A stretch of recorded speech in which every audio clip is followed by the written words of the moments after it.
and I welcome you to the 112th committee meeting of the Culture, Arts and Leisure Committee. You're very welcome. Unfortunately, we're very light in numbers today. We have had a number of apologies. Can I just remind members to ensure that your mobile phone is switched off, and that includes all those in the public gallery as well, as it does interfere with the recording system.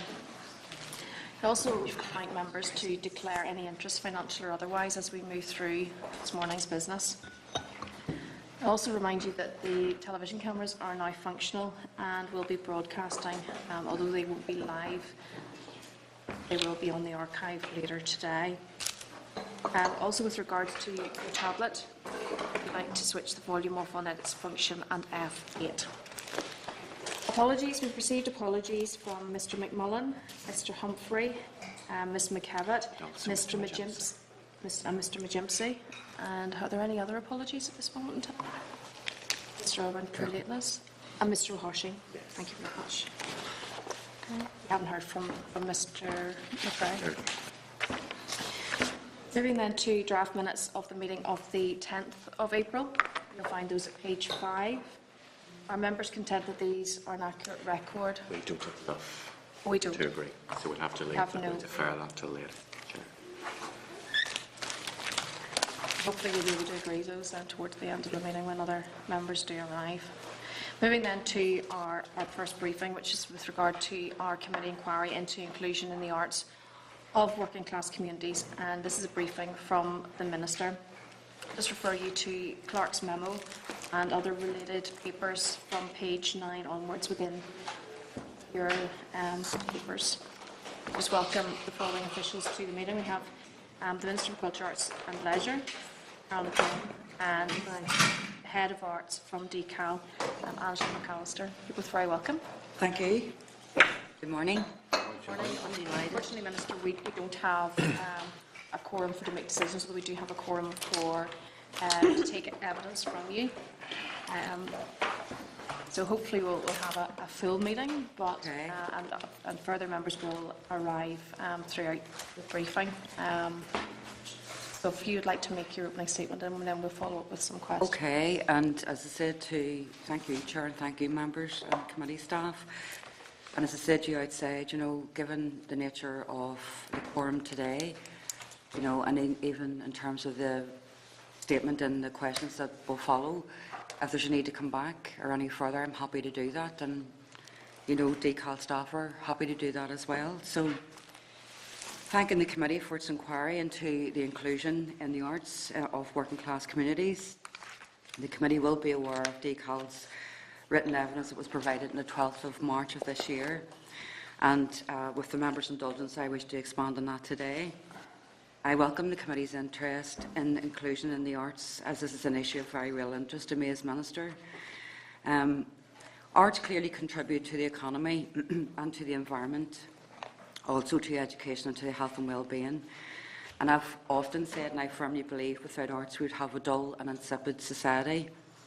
They're not a luxury to be enjoyed by an elite few, but by all who wish to enjoy them, regardless of their community background, regardless of their age, their gender, their disability, their race, their sexual orientation, political opinion or income levels. So as Minister, I want everyone and all communities to have equal and beneficial access to high quality arts provision that our organisations offer. A social justice, it is a social justice issue, I believe, in accessing and participating in the arts. So, according to the findings from the Continuous Household Survey, the research exercise and participation rates by adults in the arts was 31% lower in the most deprived areas. However, the attendance rates were 77% and again lower in the most deprived areas. But the research also confirmed that participation was lower amongst those who had never worked or had no qualifications or had a limited or long-term illness. I know there are some very good arts provision. I see that provision on a daily basis. I believe arts organisations can get smarter at reaching out to communities and also get into partnerships with organisations like schools and community groups to find a broader path to equality and access for all. and this is where my department can help to a very willing arts community. A recent example has been that DCAL support to Ulster Orchestra in piloting an innovative approach to social inclusion in deprived areas, and this approach was indeed inspired by the world-renowned Il Sistema model, which uses the inspirational dynamics of orchestras to promote learning and participation. An example of this was children from Primary 2 classes in the Good Shepherd Primary School in the Colin area of West Belfast and Malvern and Woodfield Primary Schools in the Greater Shankill worked with the Ulster Orchestra players in a series of workshops in order to prepare themselves to become musicians. This involved the children making their own paper mache and cardboard violins, but the basis of that was to learn the autonomy of the instrument and how to act together in an orchestra and the basics of rhythm and melody. The children then joined the orchestra and a community performance in the heart of each area to inspire family and friends and indeed the wider community. The Ulster Orchestra now work with these schools and these children and will be working over the next year with real instruments in the classroom. So DCAL not only provided funding for this pilot programme, but played a key role in connecting the orchestra to community groups in these areas and linking into the wider activity within the community. I've also taken action for communities in the North West by providing 2 neighbourhood renewal areas the support of the delivery of cultural strategies and to develop the cultural life of communities there, which will provide greater opportunities for those communities to participate in a wide range of cultural and educational activities. The economic impact of the arts and culture is beginning to be documented in a number of reports, and in terms of tourism and increased expenditure, this has added to income generation. I will continue to make strong arguments for funding for the arts, as I firmly believe that investment in music, dance, theatre, creativity, literature, creative industries, just to name as a few examples, can transform people's lives and indeed their outlook. Many of the art forms have a lot to offer in terms of improving confidence and communication skills, and this is particularly important amongst young children from low-income families. In 2011, a report by the Cultural Learning Alliance concludes that students from low-income families who take part in the arts and activities at schools are 3 times more likely to get a degree. Participation in the arts has the ability to build up character capabilities also, and research has shown that children from deprived backgrounds are more likely to lack self-confidence. A fear of failure amongst these children can really hold them back, both educationally and socially. So therefore, participation in the arts does build confidence and spurs individuals on to try new things and pick themselves up if they fail, and that can be said for sport as well, no doubt. The After Schools Film Clubs, an initiative by iScreen, offers children from schools in disadvantaged areas the opportunity to view and discuss films of their choice that they might not normally have the opportunity to see. And at the heart of this initiative is the belief that film broadens our minds and contributes to a creative expression among people. 269 primary schools benefited from this initiative in 2013, and it will be extended to 2014. As film clubs are being held on school premises after the normal school day, and this has proven to be a helpful resource for working parents in terms of the potential to not only reduce childcare costs but also to provide participation in the film industry. The MAC also offers the Den as a dedicated space for young children and young people to be creative and to get involved in arts. The Den offers an opportunity to meet other young people and learn more about working in the creative industries and gain valuable experience for future careers. Arts can provide the inspirational launchpad for young people and others into careers into creative industries. The work, for example, of the DCAL Learning Centres managed through iScreen blends artistic expression and the use of digital technology skills. These creative skills are the core foundations for many creative enterprises such as animation, visual effects, film and television production. And as the committee is aware, the Executive Draft Innovation Strategy has recognised the importance of creativity and the potential for arts in the cultural base to support education and lifelong learning. DCAL is committed to establishing and nurturing a creative industries pipeline from which more creative people, creative ideas and creative businesses can emerge and flourish. Key to this is making better communications between arts-based activities, community engagement initiatives and the support available to grow fledgling ideas and dreams into creative careers and new businesses.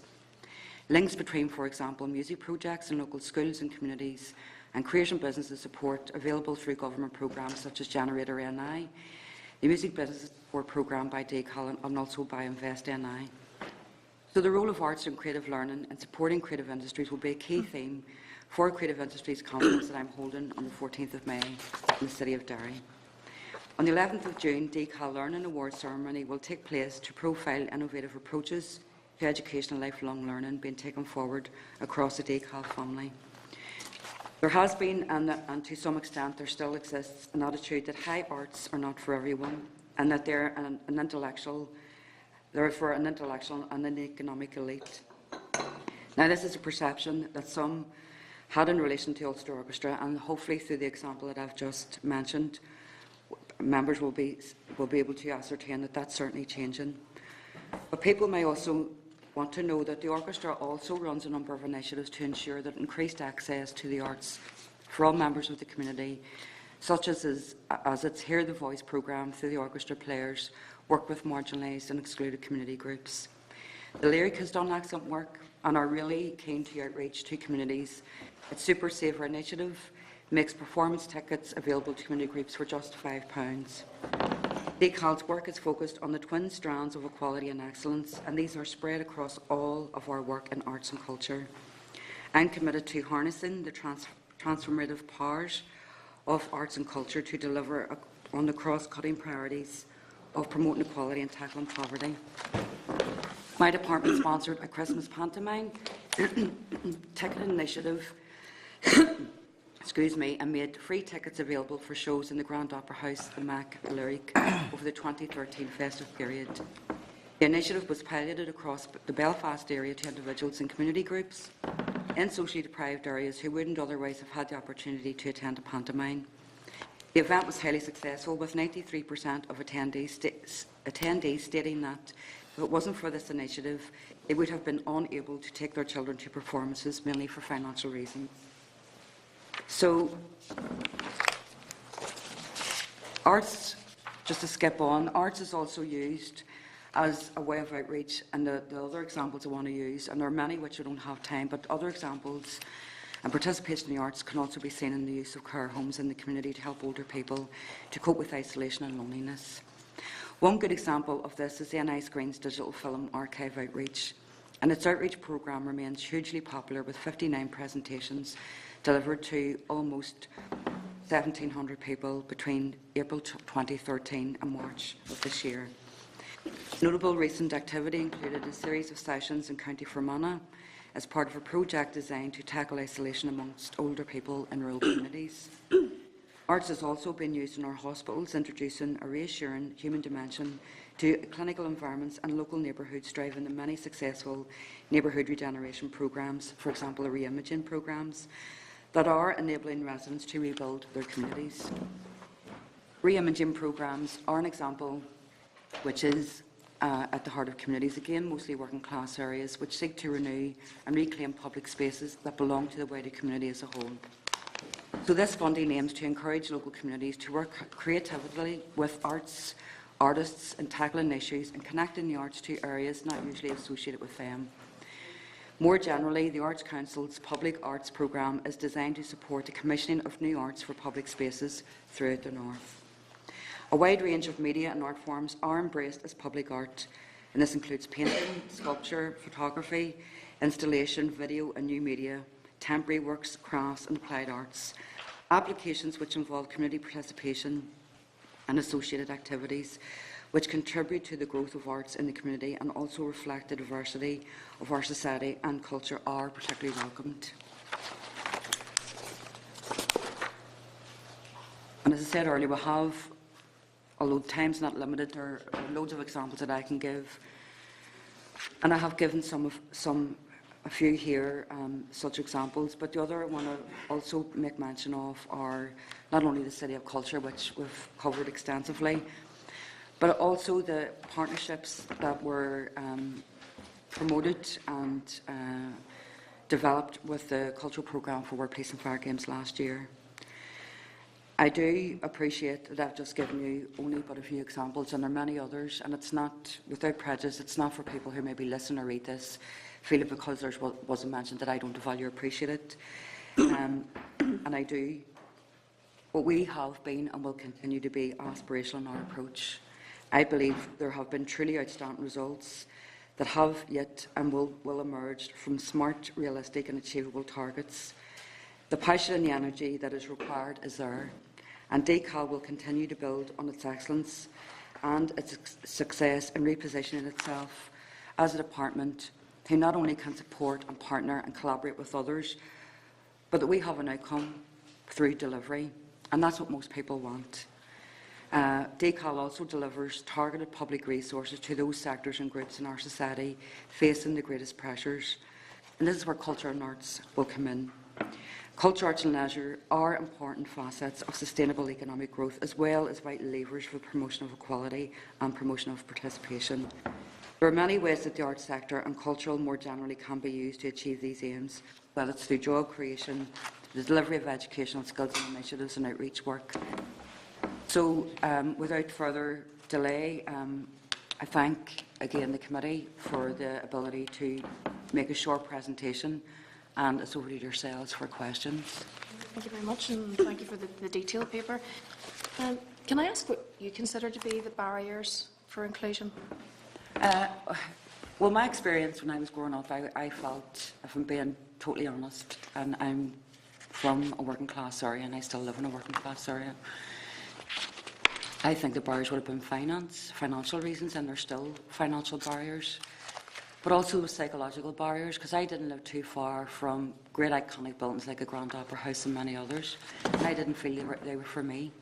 You know, I also didn't feel that, although my parents, I was privileged enough to grow up in a musical household, and again, it's subjective, you know, I was lucky enough to be reared in the background of B.B. King and other greats, but so I did participate in the arts. I think the arts and the participation in arts is a very subjective exercise. Barriers certainly would have been money. We wouldn't have had the money to go to pantomimes or go to plays. But we had books, and we had the radio, and we had blackboards, and I was lucky enough to grow up in a family with a very open mind.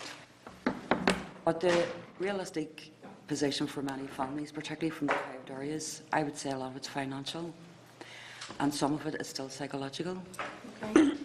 So it's been well documented that since you've become minister that you haven't attended a theatre production in a theatrical venue. Is that a conscious decision which you have made? Well, it may be well documented, but it's not factually correct. I have attended productions in a theatrical setting. I actually just come from one last night.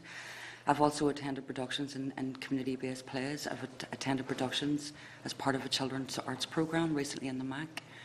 And again, I would say participation in the arts is subjective. I also go to a lot of concerts, I go to a lot of gigs, I go to galleries, I go to photographic exhibitions, and I, like many others, are involved in participation in arts on a daily basis. It's how we describe our participation in those arts I find very subjective, but as a member knows, and other members know, that DCAL has 11 arm's-length bodies. And while arts is one of the most important, there are many other demands in my time, and I'm very, very aware and very keen to ensure that my time is spread out as equally as possible and given value and given status to those events that I attend. But I do find it amusing that there is a perception there that unless you go to the theatre all day, every day, that you've no interest in arts. You've outlined a number of excellent programmes which are going on in communities, but there are also instances where there's an expectation which is raised within those communities, and they're very much like the circus coming into town, and they raise an expectation, and then they leave. They tick the box in order to access their funding, but yet they don't leave a legacy. Is that not an issue which needs to be addressed with regards to funding for some of those projects? I have spoken to a few theatre companies and they are quite happy to perform, for example, somewhere like in Culterland or the Shankill Spectrum Centre or on the stage of the Lyric or the Crescent or the Mac or the Grand Opera House or wherever. They're just as happy performing in those venues as they are elsewhere. And they're keenly, really keenly aware that when they're performing in areas, not only is it they feel it's their job and their ambition to leave us with an inspiration, with a thought, with an emotion, but they would be absolutely delighted if their performance encouraged others to get involved in the arts. And the legacy, again, is subjective. I mean, even just from Tony Devlin's play The Man on the Moon, which is primarily around suicide, the impact of suicide and suicide prevention. I mean, that happened in North Belfast at the weekend. I'm speaking to parents at a sports event on Monday evening who are talking about, you know, how that play impacted on them. And it's not that they didn't have the information, they just got it through a different medium. But is there a need for more investment in the arts so people from all communities can be inspired to become artists and creative thinkers and performers? Absolutely. But it's not fair and it's not true to say that there is a conflict and a contradiction between needing better investment, particularly to bring arts to areas that don't normally get it, to artistic excellence. There is a need to try and support what the example of the pilot project with the Ulster Orchestra in schools. That's leaving a legacy. So that's an obvious gap. And that's my duty to make sure that those gaps are closed. But I don't want anyone thinking that people who are involved in arts, or particularly involved in performing arts, are more happier on a stage in one of the bigger theatres than they are in a community setting. That's not the case. No, and I accept that to be the case, yeah. But I think that there's a difficulty sometimes whenever they do move into community, and there are those who become involved, and then that, because it is for a very short period of time, and there's probably an excitement and there a buzz around that at that particular time, but there's no lasting legacy, and so much as support that comes in after that, and pathways then created for those young people who have either developed a talent or have been discovered in some way, that they can then move forward and get involved in those careers. And I think the example, even in my own constituency in North Belfast and into West Belfast, I don't want to talk too much about Derry, and not to be disrespectful to the city of culture, but even just in those areas where they still face huge challenges, particularly around interfaces, huge challenges, particularly around vulnerability to the criminal justice system, vulnerability to poor mental health, and vulnerability to a lack of employment. The work in which the Ulster Orchestra have done, but many others, I mean, even plays that have been in the Spectrum Centre, even plays that have been in Culterland, I mean, even the play around the Legal Highs, the Pop Candy, not only does it bring an educational value, it brings awareness, but it also brings an expectation that for young people who maybe, you know, looked at films, harbour ideas of wanting to be an actress or an actor, that they can do it, you know, and when it's linked into partnerships with the community and it's linked into even education as well, and there are many other stakeholders involved, the sustainability of those projects are greater, but also the greater the expectation, because the participation is increased as well, or the opportunity to participate is increased as well. And you're right, I think the worst thing you can do is bring something in, raise expectations, and then walk out and leave people worse off than what they were originally, and that's not what any of us want. So we are looking at pilot schemes such as the one delivered by the orchestra and many others to see what works and what we can build on, and we can also look to see where the gaps are, and then we need to target the funding. And it's not, when we say targeting the funding, taking the funding of people who are receiving it at the minute, it's actually additional funding. I want to give additional funding to the arts, but I'm going to do it on the basis of need, and that need, and getting under the skin of that need to make sure that not only are people telling me that's what's needed and what's worked, but we're also looking at how the communities are involved, how the schools are involved, how the companies are involved, how the artists are involved, and then we'll take it from there. And can I also make a case for rural communities in the absence of others who aren't here, in that there is always very much a focus on Belfast and Londonderry, and there are pockets of deprivation elsewhere in Northern Ireland as No, well? absolutely, but the Arts Council's funding, even for older people, half of it was outside of the two cities. And that's the way it should be. And, you know, even within the Arts Council's capital investment programme, that no one should be 20 minutes away from an arts venue. But there are gaps in terms, I mean, let's be honest about it, there are gaps in terms of areas from the top 10% and most deprived, and there are gaps in terms of rural communities. And we need to do our best to make sure that those gaps are closed rather than widened. Mr. Hilden. Thanks, Chair. I just want to take up where you're at there. Obviously, looking through the notes today, a lot of it was Belfast-centric or indeed City of Culture, and it's not been too critical because obviously those are the two main venues, and they're not totally out of the road from everybody, to be fair. I asked you before, Minister, in relation to trying to develop something along the lines of cultural night in a more sort of provincial way, and you did say you would take that on board. Culture night's obviously a great experience for people and families, and anyone within a 30-mile radius who has that interest will probably make their way into Belfast for that. But has anything happened in trying to get that sort of cultural night theme out to the other towns? Well, in fairness to yourself, you weren't the only person to raise it, because I think people looked at what was particularly happening Culture Night in Belfast and wanted some of that, and that's a good thing. They also looked at the events around Derry and they wanted some of that as well, and the members are aware of the North West in terms of Limavady and Dungiven and Strabane and Coleraine and all the rest. But I've also met with groups and met with cultural providers from other parts who are actually keen to explore the potential. Maybe in September, looking at how their town or village or community can have or partner up with cultural activities. I think it would be brilliant that even in the month of September you could have culture nights right across. But rather than me going to the areas and saying, oh, there needs to be one, I'll pick your own constituency, but there needs to be stuff from Carrick. There's your money, just go and do whatever it is. That's not what people are asking for. And again, as I said to you before, I think we have a great opportunity through RPA and the work of local government, along with some of the cultural providers and the community groups who are busting, who are chomping at the bit to get out and do this stuff. But I'm looking forward to seeing what the plans are, and I've actively encouraged people to come forward with initiatives.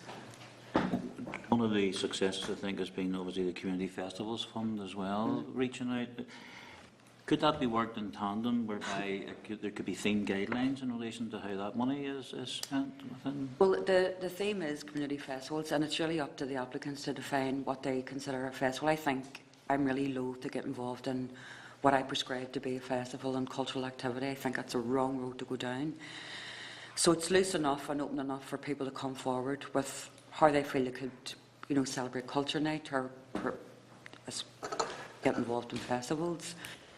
I think what's needed is maybe even through that fund and other opportunities, maybe more coming together, more connections and partnerships made, for example, around the provision of a culture night or a festival as part of a cultural programme and cultural offerings, that maybe we need to think a bit more, and when I spoke about this earlier, a bit more smarter in terms of what monies are and what else we need to do and how we can get other sponsors and other investment in, because people are very proud and very staunch about the Community Festivals Fund, and they all want more of it.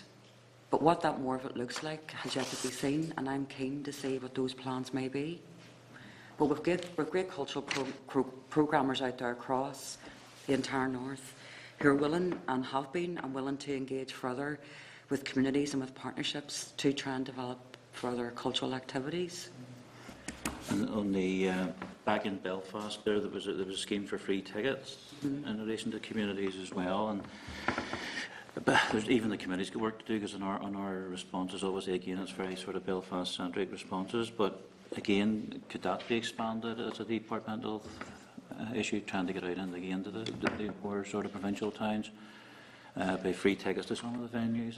I take it was a success in Belfast. It was a huge success in Belfast. I mean, we had 93% participation.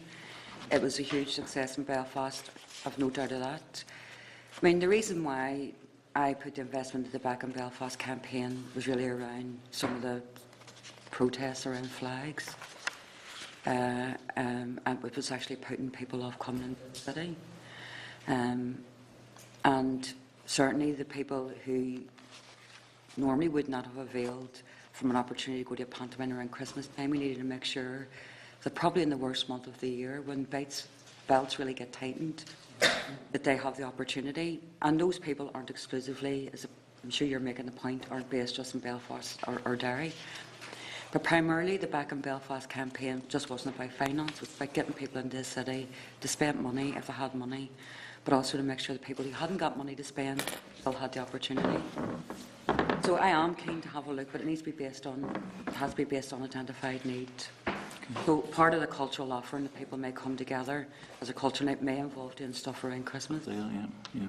And just on a different theme then, through the Arts Council, the re-imaging project, which obviously was taking away the old type murals that aren't wanted anymore on the gable walls, and that had been successful as well. Is that a plan to continue with? It had been successful, and I think the plans are over the next 3 years. yeah, there's a I mean, funded particularly with the European funding, and there was again an attitude to go outside of Belfast because the programme had been so successful in Belfast. So I'm sure the member will be happy to hear that. I'm sure everybody will agree with me that, I mean, there was some brilliant work done in re-imaging cities, and some with murals now being replaced with murals that people claim that they don't want. And I think what we need to do is look to expand on how the community can be empowered to replace those murals yet once again. I certainly see it, Minister, in an intervention point of view within the local community at grassroots level, people getting involved in that sort of work. Well, we had discussions with some of the artists who were involved in that re-imaging, and they were the people who not only provided what I think was a beautiful art form, which I do, for a lot of, I mean, I do enjoy graffiti art, although it's seen as antisocial behaviour here. Again, it's subjective. But certainly the re-imaging programme not only gave people a pathway into employment that they probably wouldn't have got otherwise, but those artists went beyond, I suppose, the artistic integrity of just putting a mural up. They were involved in engagement with the communities, they were involved in outreach, they were involved in community empowerment and in partnerships with others. So there was a big sense of civic pride in having those murals replaced, and it was a big sense of civic disappointment and even emotional grief for those when those murals were replaced by unwanted images. So I still think, while the fund has been extended, I still think there's much more work for us to do. In fact, I think the challenges on us all as public representatives are greater now than they have ever been before. Thank you. Mr Bradley. Thank you. Maidin Why, Imlik? Báilte ród an coste gur mai go as an Corlahar fi sé and similar fad. Thank you very much for the presentation. It was very interesting. And you were saying there that you are not inclined to put any less value on a performance in a community-based setting than one of the big sort of culture, let's call them institutes like the Opera House, the Lyric, or the MAC, or whatever. And I can see what you're getting at there. I was a member of a local drama group myself, several of them, in fact. They haven't invited me back for a while, I wonder why. But anyway, Not to do with your performance in the Assembly, Dominic, obviously not. well, it's probably the last performance on the boards, maybe, rather than the Assembly. I accept what you're saying, but at the same time, it's a sort of special experience to go somewhere like the Lyric, especially the New Lyric, or the Opera House. The MAC is a smaller venue, and because of that special experience, I would be keen on more people from the communities and from the rural communities going there. And I was interested in what you were saying about the pantomime tickets, encouraging people who might not otherwise be able to go to attend. And I was wondering, is there any way we could extend that to possibly the other venues? And one of the problems that some people face is that they don't have the confidence to go on their own, and sometimes they don't have the means of travel to go on their own. And the combination of the ticket price and the cost of travel makes it prohibitive. But perhaps, if there were some sort of concessions available and help with transport, and if there was a scheme whereby existing groups in communities perhaps could go together as a group, it might be a way of encouraging more people to attend the bigger venues, not because they're in any way better than their own local venues, but because it's sort of, as I said, a special type of experience because of the professional nature of the performance, the size of the venue, and all of the technical advances that they can bring to a show that local groups just can't do. No, just to be clear, and even to use the sporting context, I have a son who is a mad hurler, and while he plays on excellent pitches in Belfast, I'm sure his dream is to play in Croke Park. So why shouldn't children and young people and artists aspire to get on, trade the boards with all the equipment and the infrastructure? So I have no issue with that. I fully understand that. The point I'm making is this. In terms of Belfast, there were particular challenges. One of the challenges is poverty. It's not to say that other areas haven't got citizens who aren't impoverished or aren't experiencing hard times financially. And I would be keen to see what other arts venues across the north would be doing in terms of, particularly around Christmas time, if there are opportunities for that scheme to be extended. I am not saying no. I just need to see the evidence and what the activities are. But you're 100% right that, particularly in rural areas, that if, for example, someone from your constituency wanted to go to Belfast, what's putting them off is money. For a lot of people, it's the transport costs, it's parking, it's buying the tickets, it's getting something to eat, it's getting home again. And, you could be looking at £100 even before you buy a programme. So I appreciate that. And what I would encourage arts venues to do, and have encouraged them to do, even in response to the question that David asked around festivals, where there are partnerships and where there are smart thinking in terms of collaborations that enable greater participation, I want to see what they look like. Okay. So can I ask, are you aware of the Test Drive the Arts initiative by Audiences NI, where free tickets or concessionary tickets are made available to community groups? It might be something. But even if there's a ticket, the point I think Dominic's making is that even if there were tickets, say there was 50 tickets available for the Grand Opera House or 20 tickets for Crescent or wherever, if you're living in Newry and haven't got the bus fare, they may as well not be free. It's relative. So we need to make the access, or if there was 50 tickets in Armagh or wherever, we need to make sure that getting access and participation isn't prevented by people not having the money in their pocket to go to a place in the first place. And as I say, some people don't have the confidence to go individually, and they would feel more confident and more relaxed about going in a group. But anyway, can I move on to another issue here? You do say in the research says that early engagement with the arts is more likely to blossom into a lifelong attachment to the arts, and I think that's true. And I was going to ask you about the link between your department and education.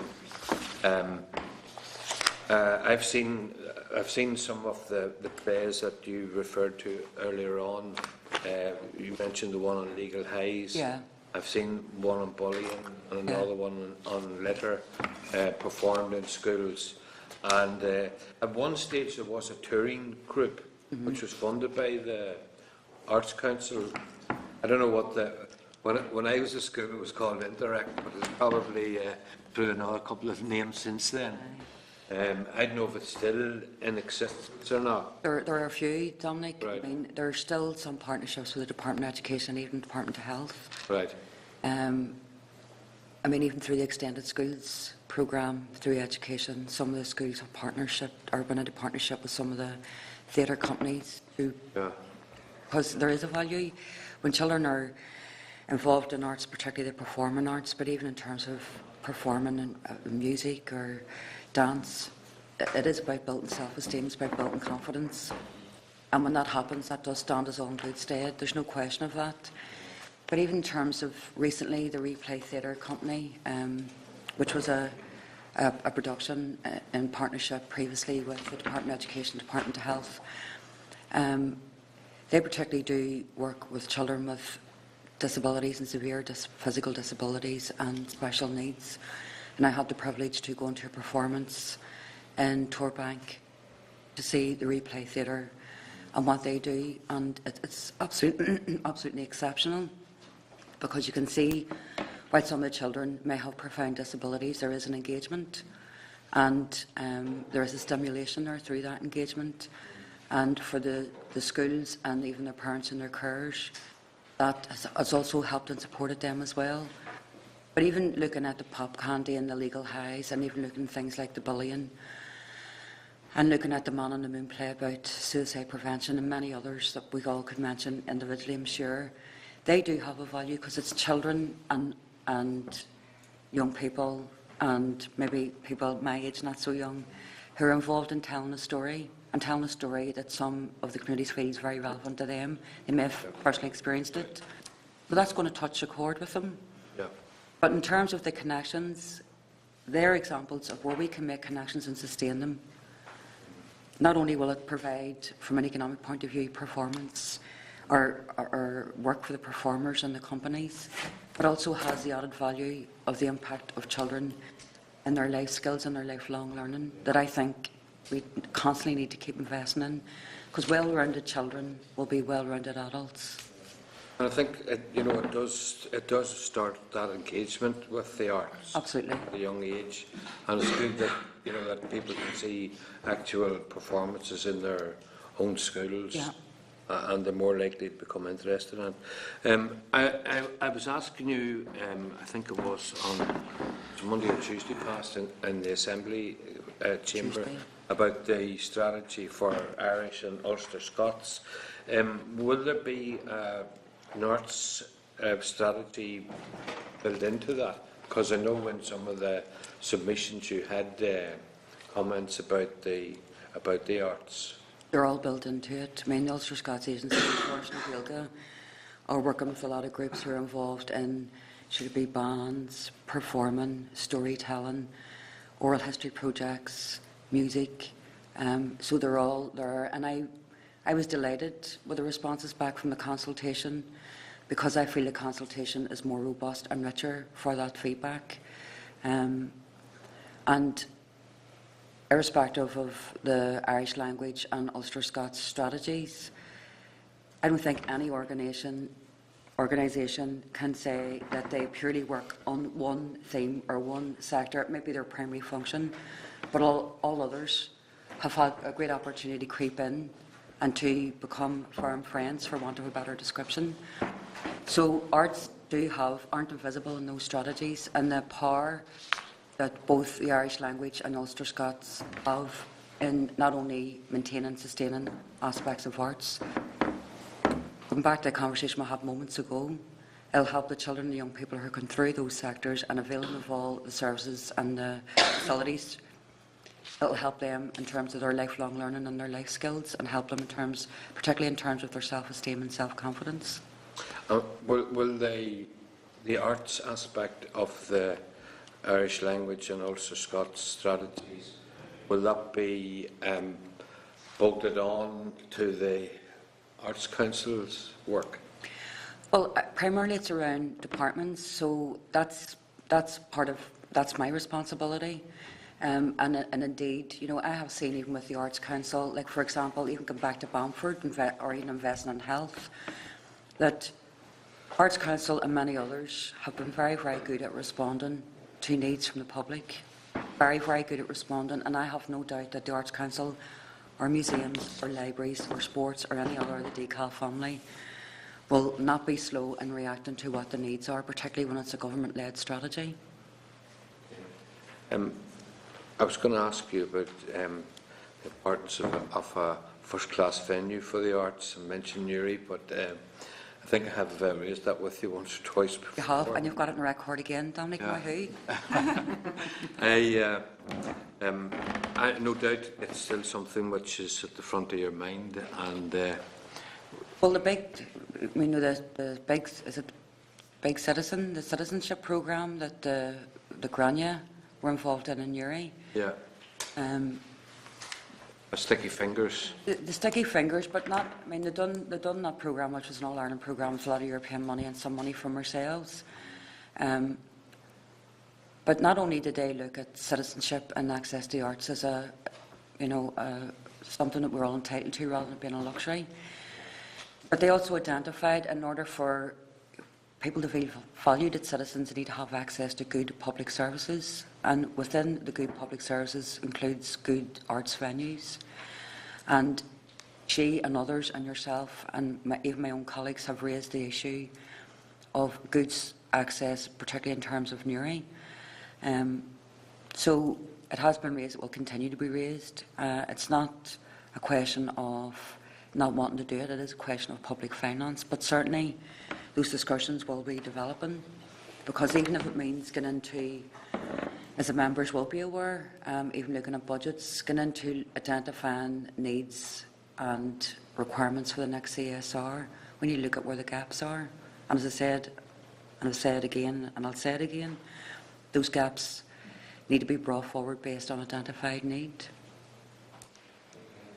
My wife runs a choir and is based in our sitting room on a Sunday evening, so I would like the sitting room back for some time. I would like to go to your sitting room on Sunday evening. Okay, thanks very much. Mahu. Mr. Rowley. Ms. McCorley? Ar mai agad a Carolee. Gur mai agad aire Fulshire Road. It was a very interesting presentation, and I'm someone who believes that the younger that children are exposed to the arts, the more likely they are to get involved and to develop an appreciation and to develop their potential and become more rounded individuals, let's say, more successful in their lives. So I was very interested to hear about the pilot Ulster Orchestra project. Is it intended that that will roll out in the other schools? It is intended that it will roll out, and certainly, although the children made their own instruments in terms of, cardboard violins, it is intended that we bring the instruments with the Ulster Orchestra into the schools and bring it across other areas. But even people who are involved in the arts will agree with practically a lot of what's been said here today. They see firsthand that the impact of their delivery has on people, and that's young people right through to all different ages, different backgrounds, and that's what keeps them going. And they want to see not only their work sustained and valued, they want to see it maintained beyond the mandate from one minister to another.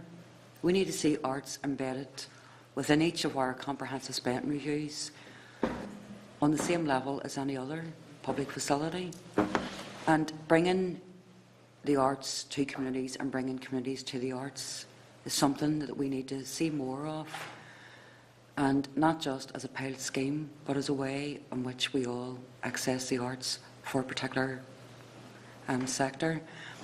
Again, I know even some of the creative hubs, particularly around West Belfast, as an example, some of the primary schools, and I mentioned the Good Shepherd, I mentioned Malvern and Weefield Primary in West Belfast, but you've got not only a really willing and captive audience, you've also got schools and community groups and partnerships, and those partnerships have been with people like, for example, the Ulster Scots Agency and many others, who are really keen to make sure that not only that this moves from a pilot scheme into more mainstreaming activity, but also that there's a role and a respect for each of the sectors coming from the arts. So in this case it's music, but the digital and creative industries, poetry, sculpture, photography, because as we've seen with the iPad scheme, the children who had access to iPad, within a matter of days, the delivery and the outcome was that there was better engagement. So I have no doubt when there's greater exposure to music and greater exposure to all forms of art, that will have a lasting and enduring legacy, and that needs to come with investment. So those pilot schemes, while they're very valuable for pointing out what some of us already know, they also need to point out where the gaps are that I've mentioned previously, which will help inform future CSRs. It's crucial that we do that. Developing on some of the themes that people have been discussing, and yourself as well, the gap between working class and communities that are, more inclined to be in poverty, and access to the arts. It's about trying to bridge that gap, and I do believe there's a two-way process, that the arts and the higher arts, maybe like the big theatres and the likes of orchestras and opera and all, I think there's a value in them coming to the community, and you see, people then can see that they're interested and it's something they can enjoy, and it might then be more likely to make people go, you know, if they can afford it, obviously. So those schemes that allow people to do that, I think, are really good. And I've had, I suppose, the benefit of seeing how that works really well coming from West Belfast, because of, I mean, there's plays that would be performed in the Waterfront, in the Opera House, but I saw them in a local community hall. And they work well everywhere in each of those venues. So, I mean, that's proof that it doesn't have to be in a particular venue. It can be anywhere, and the more of that we encourage, I think, the better. Well, audiences and Test Drive the Arts, Angela just previously gave an example of it, we have seats that we need to fill, just to put it crudely. I mean, the companies and even the arts providers have a real challenge in trying to make the books balance. And unfortunately, at times, there's sometimes a lot of focus put on administration and bureaucracy when people just want to get on with their business. But audiences and Test Drive the Arts and others are really keen that they would have full houses regardless of what the setting is. And the challenge for us is how do we get people to those venues?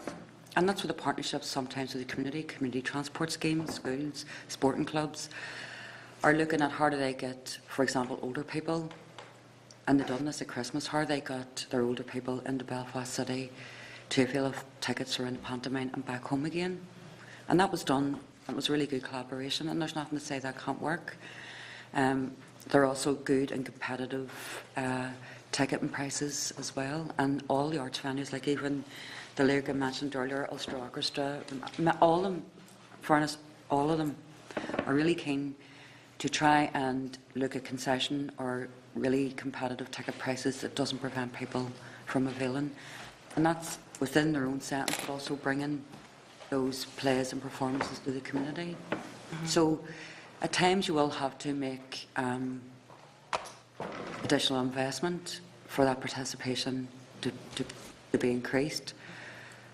But it's also true to say that the artists themselves and the companies and the arts providers are really keen to try and get more people in their theatres, and they want us to try and be imaginative and creative about how we do that in collaboration with them, and that's currently what we're doing. And that's really, really good to see that. And like the arts covers such a huge number of disciplines. There's so many different aspects of the arts. So nobody's interested in them all. Everybody will have their niche, and everybody will have their special interest. And some people's are more broad than others. But I thought it was an unjust and unfair attack on yourself from journalists to try and say because you weren't at some particular event that meant that you weren't interested in the arts. I think it was very ignorant, you know, in terms of not understanding fully what the arts encompasses. So I just wanted to make a comment. I thought it was very unfair attacking yourself. Just a final note. My experience is that things are really getting better, and I suppose we're lucky that we live in Belfast, and there's a lot more happens in Belfast, and I do appreciate that people who live in rural areas don't get the same opportunities, and we do find ways to change that. And I just want to flag up the Cathedral Arts Festival, which is just starting, and they have an excellent programme. It's very varied programme. There's free activities. There's activities for children, for families, for enthusiasts of different branches of the arts. It's a fantastic programme. I just want to commend it. I'm sure the people who are involved in that will be happy to hear that, because I think that is an excellent example, and there are many others out there where there is something for everyone, cliched as it is. And there has been a lot of hard work, a lot of honesty, in ensuring that no one can lift a programme and say there's nothing there for me. And that doesn't happen overnight, and it doesn't happen by accident. And I think they're trailblazing in terms of good collaborations and making sure that there's events for families as well, because that's always been a challenge. And I'm delighted. It's in my constituency, it's on my doorstep. It's 5 minutes from my house. There's absolutely no excuse. Thank you, Madam Chair, and I apologise for not being here for your presentation. I arrived late as usual. I think there's a real challenge, and the Chair, and it has been touched on a couple of times, in relation to the arts in Belfast and Londonderry. The focus is mainly there. It's going to be a challenge to reach out to rural Northern Ireland. I think that will be a challenge for us. And that's, by the way, a comment. But in relation to the Community Festivals Fund, and I believe it's been very successful and has delivered and supported many events right across Northern Ireland. Can you outline the likely long-term future of the Community Festival Fund? Well, the Communities Festivals Fund is something that's going to be with local government for a very, very long time. And as I said earlier, I'm really, really keen to make sure that not only that funding prevails, but it's built upon. And I think one of the best opportunities that we have is with the outcome of RPA, because not only, although the councils will be smaller number of councils there, it's not to say that the need won't be smaller. I just think that the power in which local arts can generate the local economy and local hospitality is one example, but there are others. That festivals funding is one way in which we need to ensure that there's not only smart targets, and I mean smart targets in terms of that funding can be used to access and lever other funds in for festivals, but also that we see it in the context of an economic driver. And I don't think all the councils have done that very well. And I think there's a challenge there in using that as an opportunity of bringing more money into their borough and their local area. And that also means that they may have to consider additional investment, and I may have to consider additional investment. But I would like to see, as a result of RPA and a result of the collaborations that artists and providers already have started some time ago, they need to see that there's opportunities both at local government level and central government level to have an outcome for people who are involved in arts, festivals and cultural offerings.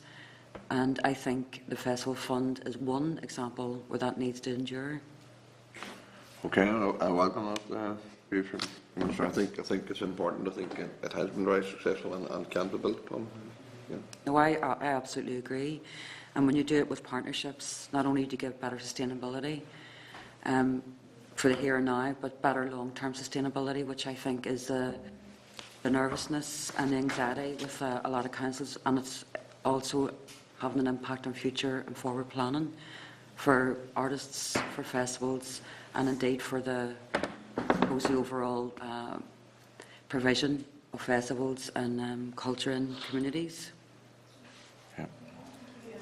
Just to continue on from what Mr. Owen said in relation to festival funds, I find it my own experience within my own constituency a very positive lot of money that has led to capacity building with communities. groups who would never have had the opportunity before to bring something very, very local to them, and brought people out that wouldn't have had that chance before. So I'm very much an advocate of it, and I do hope that it does have a long future. Something which we're constantly reminded of as a committee is the fact that expenditure in the arts per capita in Northern Ireland is much less than that in other jurisdictions. And I know that budgeting is clearly an issue, and it will further be an issue with regard to welfare reform and so on, and the issues that are coming from that too. But how do you sort of square the circle when there would be a criticism of spending more on the arts while we have hospital waiting lists? Well, first of all, I'm not accepting welfare reform as a given. I'm totally opposed to welfare cuts. I believe when you cut welfare, which is the easiest target, then you start looking to see who's next. And the opposition I have to looking at arts budget as an easy cut, I will totally resist, as I will resist welfare cuts. I understand that there's always going to be a challenge, particularly for us as executive ministers, to provide a rationale for spending in each of our areas. But I have always said, and will continue to say, that arts and people's participation in arts and access to the arts keeps people well, it keeps them out of hospitals, keeps people off waiting lists. Because when you're mentally well, you're physically well. And it may not be of comfort to people who are on a waiting list, waiting on operations or waiting on appointments. But frankly, that is something that the Department of Health need to take on board and challenge. But the arts are not just something that people do as if nothing else to do. The arts are a way of life. They're an economic driver. And I think it's about time we start appreciation for the potential of arts and artists to generate our economy. Rather than seeing as something that people do in their spare time or seen as a luxury, it's an employer, as well as something that people access to make them feel good. So, yeah, the budget here will be stretched, and yes, the budget here will be constantly challenged, but I will constantly stand and fight the corner of the arts, because I believe without good investment that needs to have greater investment, then if you pick on arts, then who's next? The disabled, or people who are gay, or people who are vulnerable through mental health? You know, it's just not something I'm prepared to consider. No other member has indicated, so thank you for taking the time. Obviously, this is a big weekend for the department as well, with the official opening of Ravenhill. Absolutely. Look forward to the official opening of Windsor Park. Yes. But can we thank you for your time, and no doubt you will be in contact with regards to this. If there are any further questions, obviously, I'm sure that you'll be willing to from us. Well, just to repeat the willingness and the eagerness to come back again. I'm sure when you look at Hansard, and I'm sure other questions that people may think of when we go out of the room, I'm more than willing, as our DCAL officials, more than willing to come back. Because I believe whatever the intention of this inquiry was initially, I know the outcome will be something completely different, and I look forward to seeing the findings. And also look forward with other members here to going to Ravenhill and hopefully the opening of Windsor and Cason Park. And thank you, and wish Malcolm a happy birthday. Thank you. Okay. Thank you very much. You are. Not to embarrass them. Yeah,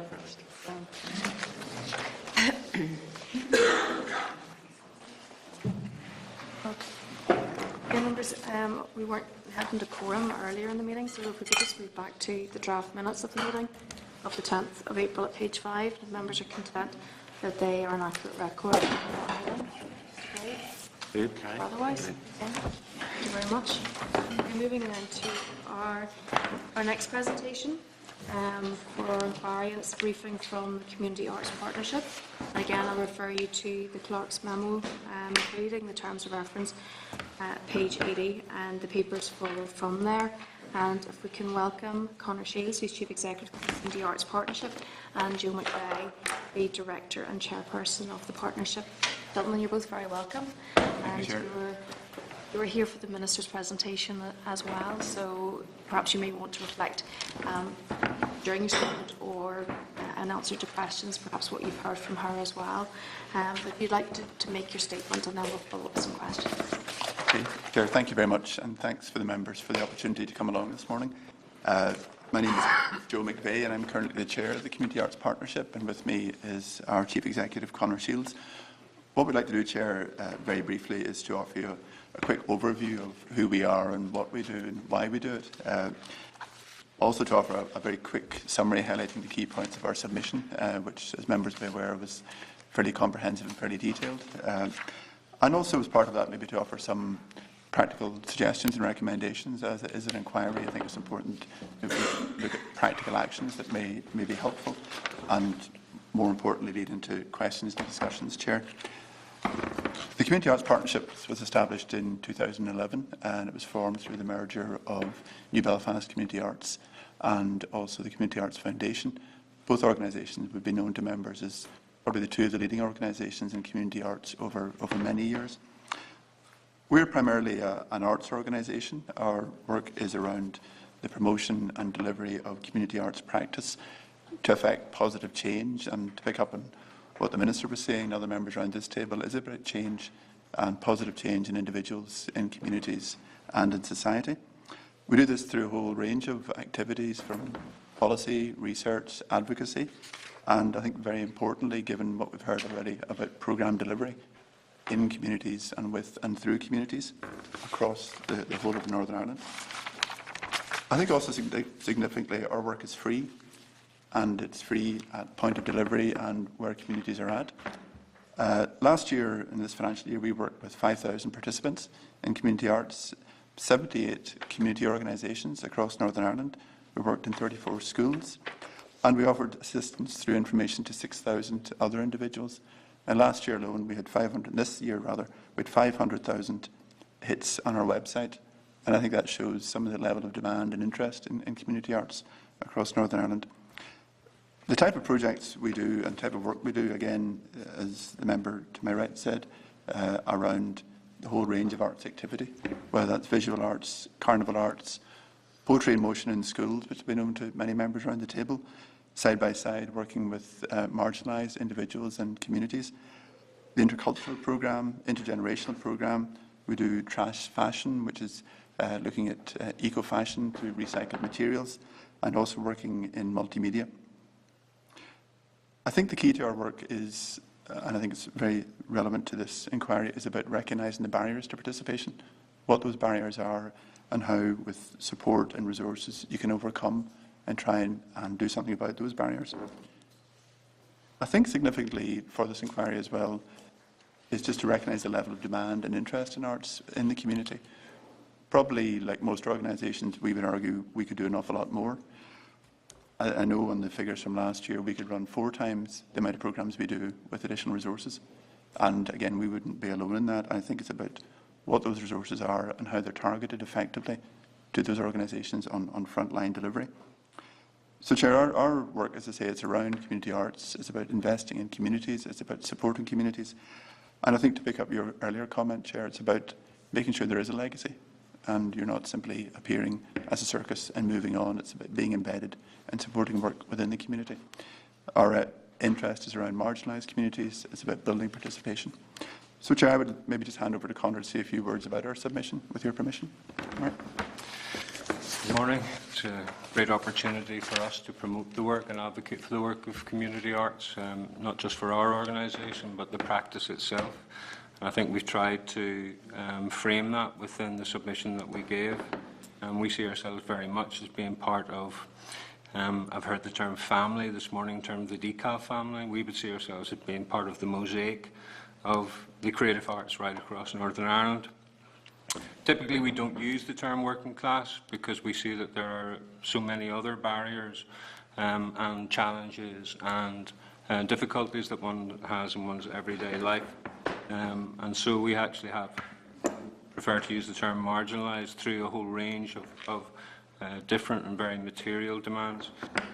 So we would work with, I used to say we work with people from 8 to 80. We've had youngsters far younger than 8 now on our programmes through supported programmes with mother and toddlers groups. And increasingly, we've just finished a piece of research working exclusively with people with dementia and seeing where creative arts and community arts in particular, our practice, can actually work in non-therapeutic, non-medical settings to bring immediate benefit to those people. So we're marginalised for a whole range of reasons, plus the fact that we can be marginalised because of our proximity or lack of it to an opportunity. Community arts would see itself as primarily, and community arts partnership in particular, as developing access so that it can lead to participation, and the next stage of that actually being the opportunity to author, to make something oneself that leads ultimately then to the ownership of the process and indeed to the ownership of a whole creative intent and making that central to one's life. In looking at the situation in Northern Ireland, where we have so many difficulties socio-economically, given that we have 27% of the population that are economically inactive, that we have challenges around educational attainment in many of our communities. And indeed, where we see communities and families up to £1,000 worse off annually in this last few years. We see that well-targeted resources working at the point of need in our communities has been of tremendous support. The increased civic engagement in our society, but also actually to give people new ways to see creative solutions and creative pathways and opportunities for themselves. We don't describe our work as outreach, because we work in community. That is the work that we do. We primarily are a community organisation. We are not bringing people to other venues. We are working where people find themselves and find their need. Having said that, though, it was interesting to note today that our Poetry in Motion Schools programme, which works right across Northern Ireland, brought up to 700 young people to the Waterfront Hall, the main auditorium of the Waterfront Hall, for a 2.5-hour gala celebration only a month ago, and we do that every year. We also look at developing a range of different instrumental benefits to the arts. Our key, the agency that we deliver, is that we want to enable people to become artists, not to receive the arts, but to make the arts, to be actual contributors to our creative society. And in doing that, then, we look at a whole range of different impacts that we can bring and different delivery improvements to perhaps health, emotional, intellectual security, confidence, education being primarily one of the big areas, employability as well. As Joe said, we could run our programme 4 times over if we had the resources to do so, because the actual demand right across Northern Ireland is staggering for community arts activity. Communities know very well about the creative benefits that good, professionally, sensitively, well-trained artists who come in with a good understanding of process can make to local communities.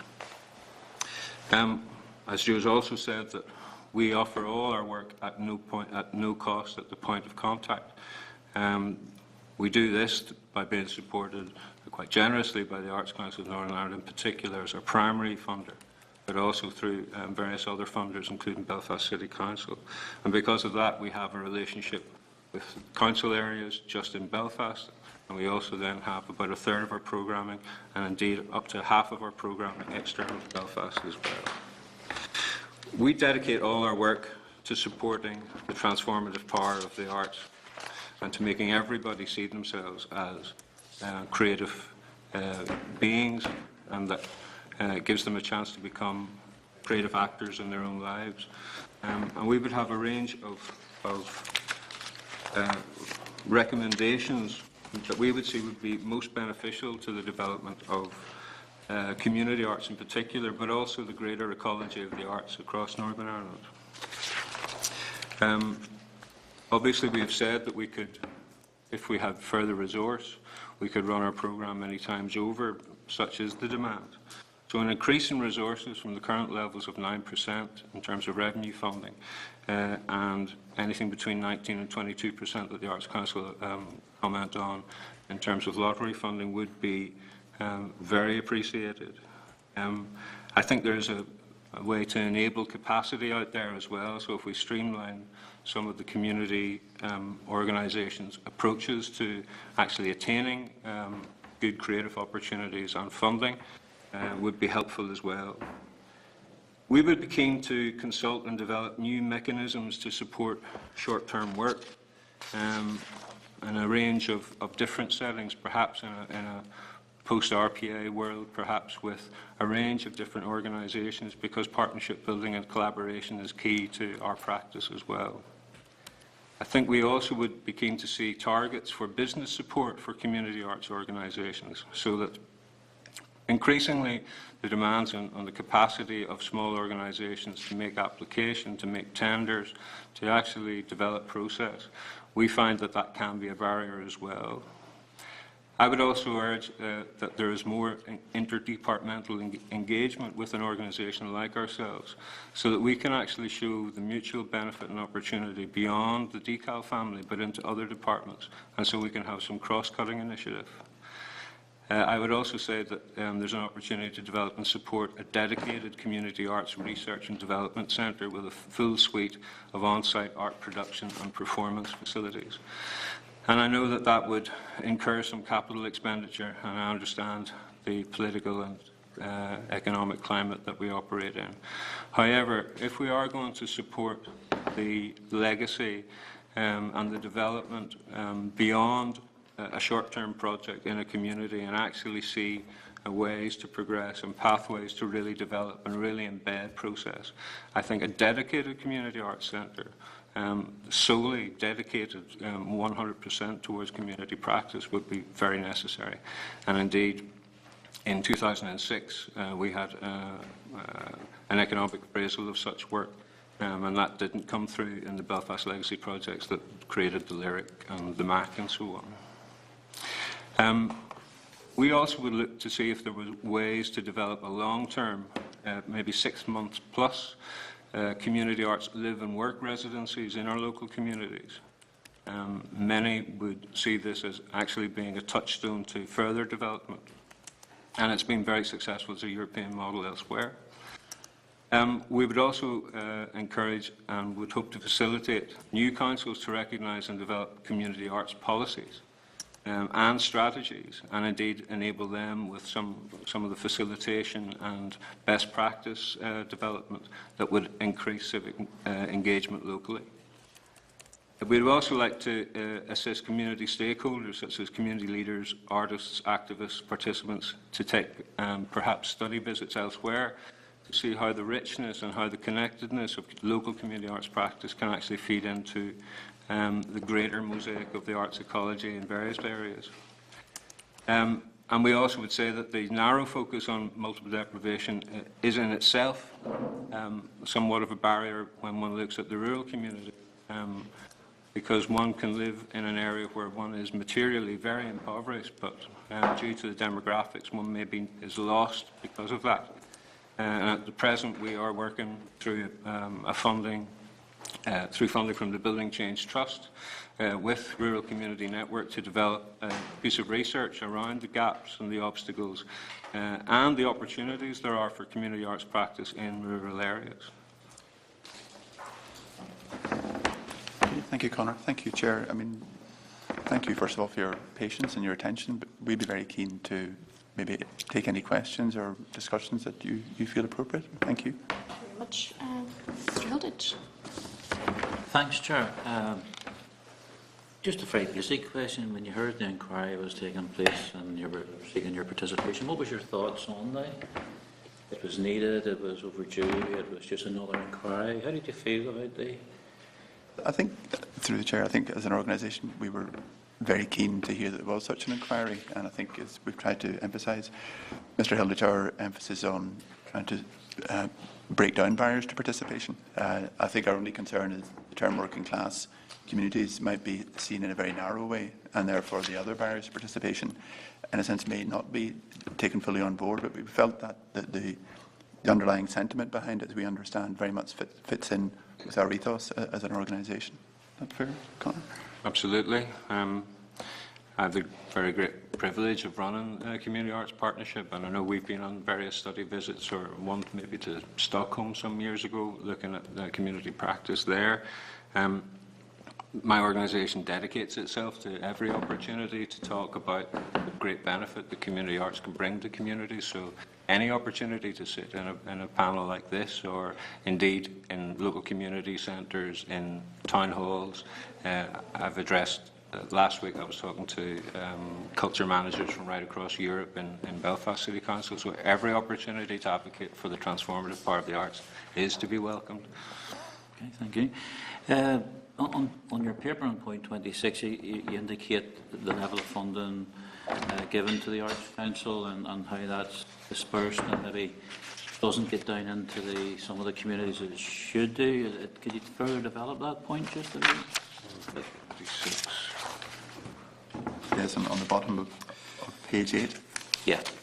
I think, Chair, just I'll lead on it and then I think we want to try and make sure that when people are looking at where the funding goes, it's, as we describe it, it's funding going through to communities directly. There's a danger that when we talk about how funding is judged on the basis of multiple deprivations, the danger is done in terms of postcode.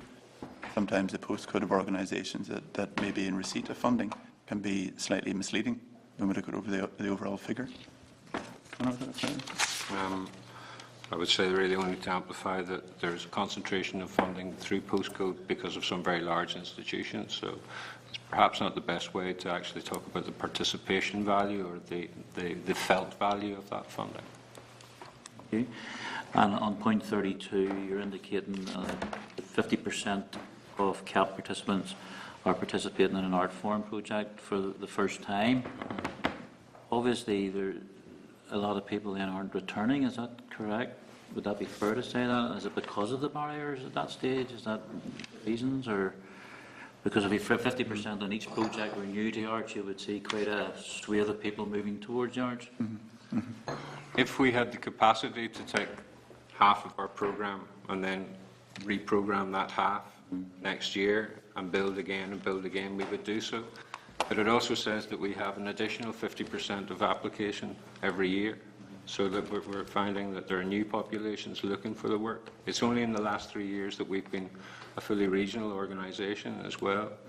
So would that we had the opportunity and the resource, point being that we have 3 to 4 times as many applications for places on our programme as we have funded ability to develop. But you wouldn't be aware of those folks sustain themselves within the arts, moving out of your programme to other areas? Oh, we would, and they would sign up to. I don't like to correct my chair, but we had more than 500,000 hits on our website. We had 7.9 million hits on our website. We have 500,000 individual visits. All those organisations we will signpost if they have been through a process. I think key to community arts practice is that we leave skills. Like, making arts is not rocket science, but you need to get your head around how to do it. You need to be sensitively guided and facilitated in making art in a whole range of different ways. Once you leave a skill behind, which is central to the work that we do, it is pedagogic. There is an element of teaching and learning within it. Then those groups have the capacity to develop that themselves. And oftentimes we see that. We see groups that went, that's a great idea. I understand now how we can do that. And they develop it themselves. Or they return to us and say, but what should we do now? And I'll say, well, there's that organisation down the road that's not far from you that's just got that project. Why don't you approach them? Or why don't you develop a grant application that we'll help you with to go to the Arts Council to develop your process even further? So it's a jumping off point. It's not taster sessions. We have fully formed processes. But we also have to be as fair-minded as well, so that we give as much opportunity to as many as possible with what is, we only have a turnover of about 280,000 annually. So we really have to make a little go a long way. Okay, thank you. And with the challenges on your budget, how do you prioritise your programmes? We have a range of different programmes, as you know, from Poetry Motion Schools and Poetry Motion Community, which are hugely successful programmes. We have the Trash Fashion programme, the Mask programme, the Landmarks programme. These all have individual processes. So we have normally about 30 school processes and about 34 community processes that can expand anywhere up to about 50 or 60 processes. At the minute, we're doing our consultation with groups. So what we look for are those groups where we can actually put some creative ignition into their local community centre, where they're asking us that they've never had an opportunity to get involved. They have local issues that they would like to explore through the arts. They have a good population. They actually have adequate facility. And so we try and build a balanced programme across main traditions, across geography, across ability, across age, across gender, so that we have a fully inclusive programme every year. And those are the priorities that we support greatest need against those various Section 75 concerns. You said it's all about collaboration, and that's really on every level that there needs to be collaboration. And recently I spoke at the Audiences NI conference, which the theme obviously was around collaboration. Do you believe that there's a greater willingness now amongst organisations to share compared to what there would have been in the past? And is that as a result of budgetary constraints or other factors? I think if it's Chair, I think it's a double-edged sword. I think the financial cuts are putting pressure on organisations to see them, they must work together. Equally, I think there's a bit of a desperate scramble for organisations to perhaps save themselves. So, I mean, our work, because as a relatively smaller organisation, we've always looked to partner and collaborate, but I still think it's still a very difficult climate because of the financial issues. But where we see collaboration is, as the Minister said earlier, is looking to work across various sectors, where it's health, education, enterprise, to try and make things happen in the community. So is that a fair?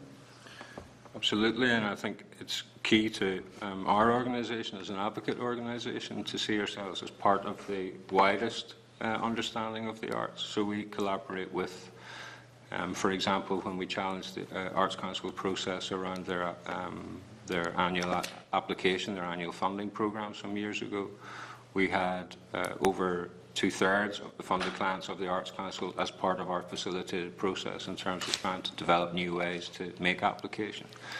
I myself, because of the nature of the arts as well, when lots of relationships and one tries to develop partnerships, because you've got different expertise, different capacities, different abilities, different constituencies perhaps in terms of the areas that you work with. I'm a founding director of Culture Night, and I know it was mentioned this morning. We also are supporting the Cathedral Quarter Arts Festival this year with its open source programme. CAP is actually one of the co-funders and co-sponsors of that this year. We have initiated and tried to develop some collaboration with the Ulster Orchestra recently as well. And indeed, we would work with lots of community partners at all times.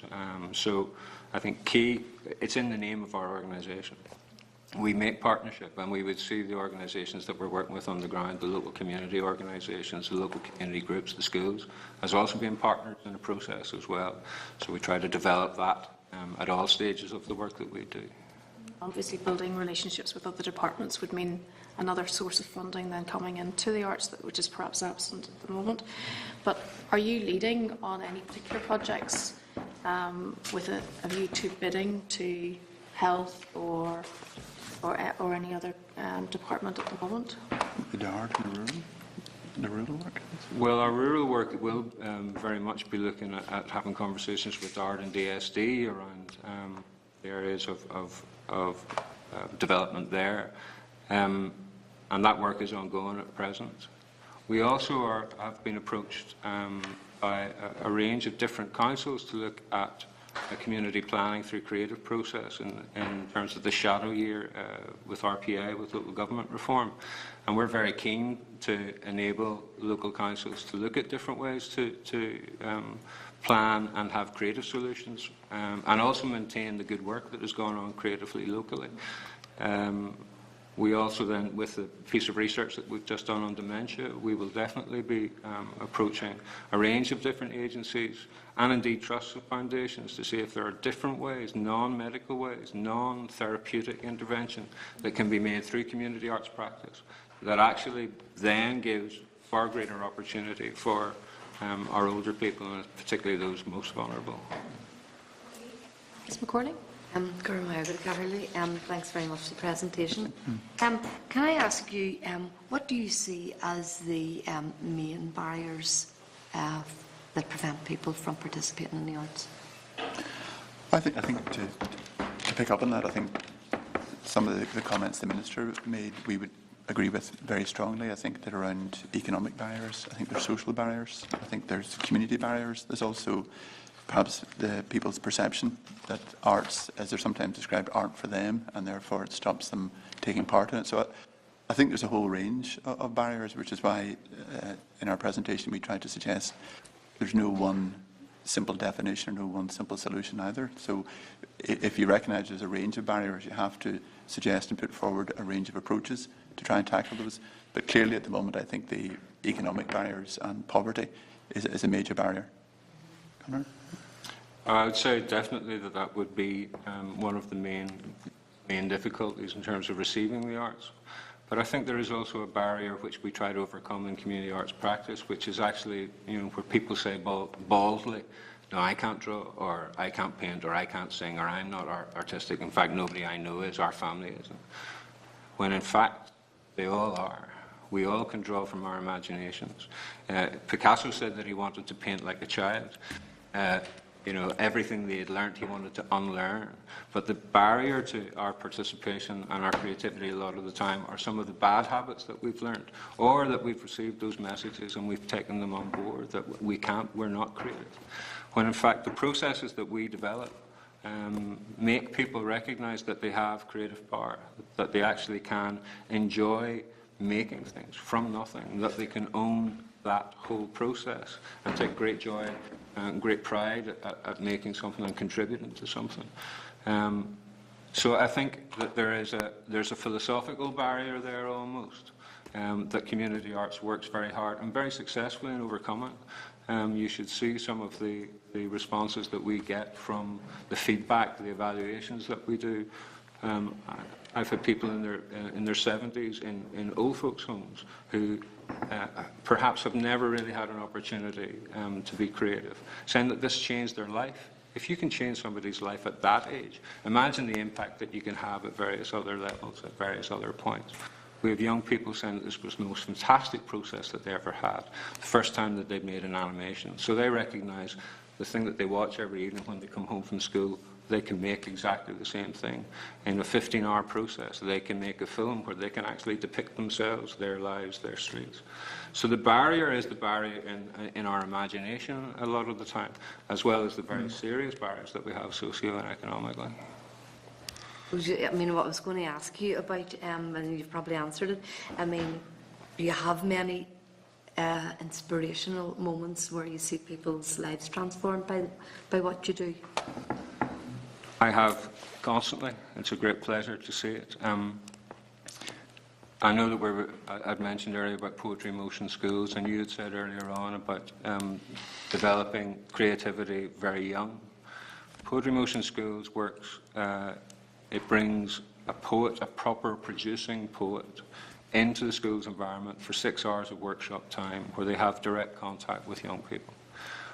In the Waterfront Hall, on the main stage of the auditorium, where our greatest cultural producers play, our big bands, our orchestras, whatever, we have young people from LaSalle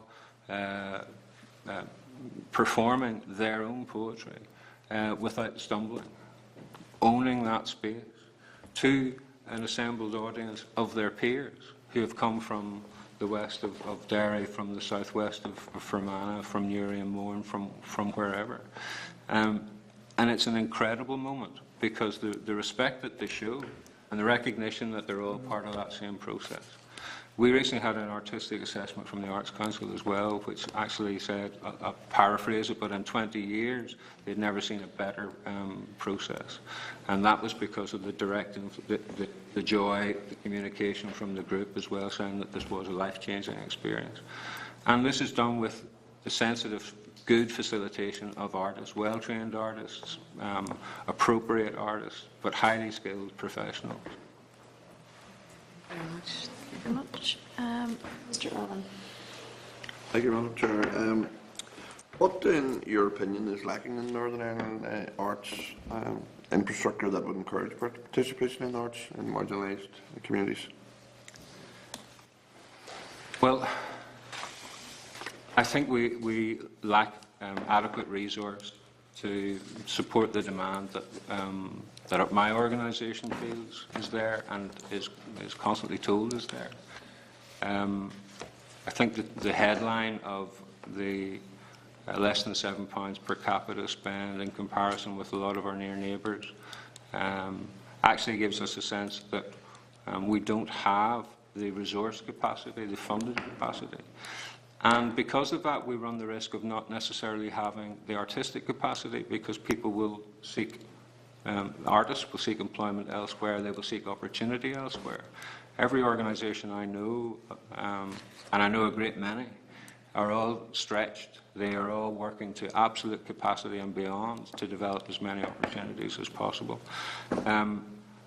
I also think that there is an opportunity for us to reframe some of the arguments around being more connected, being more collaborative, actually seeing a community arts process feed directly into what's been called this morning as a high arts process, or what others might call a pure arts process.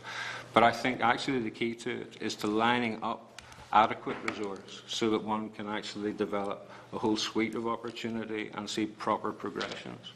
Again, that needs to be resourced as well, because that management of those opportunities, somebody has to do that work too, and it's quite difficult to coordinate. But I think generally, if we had more subvention, if we had more resource in terms of funded capacity, we could do more, and we could see real material change for a lot of working class communities, socially and economically.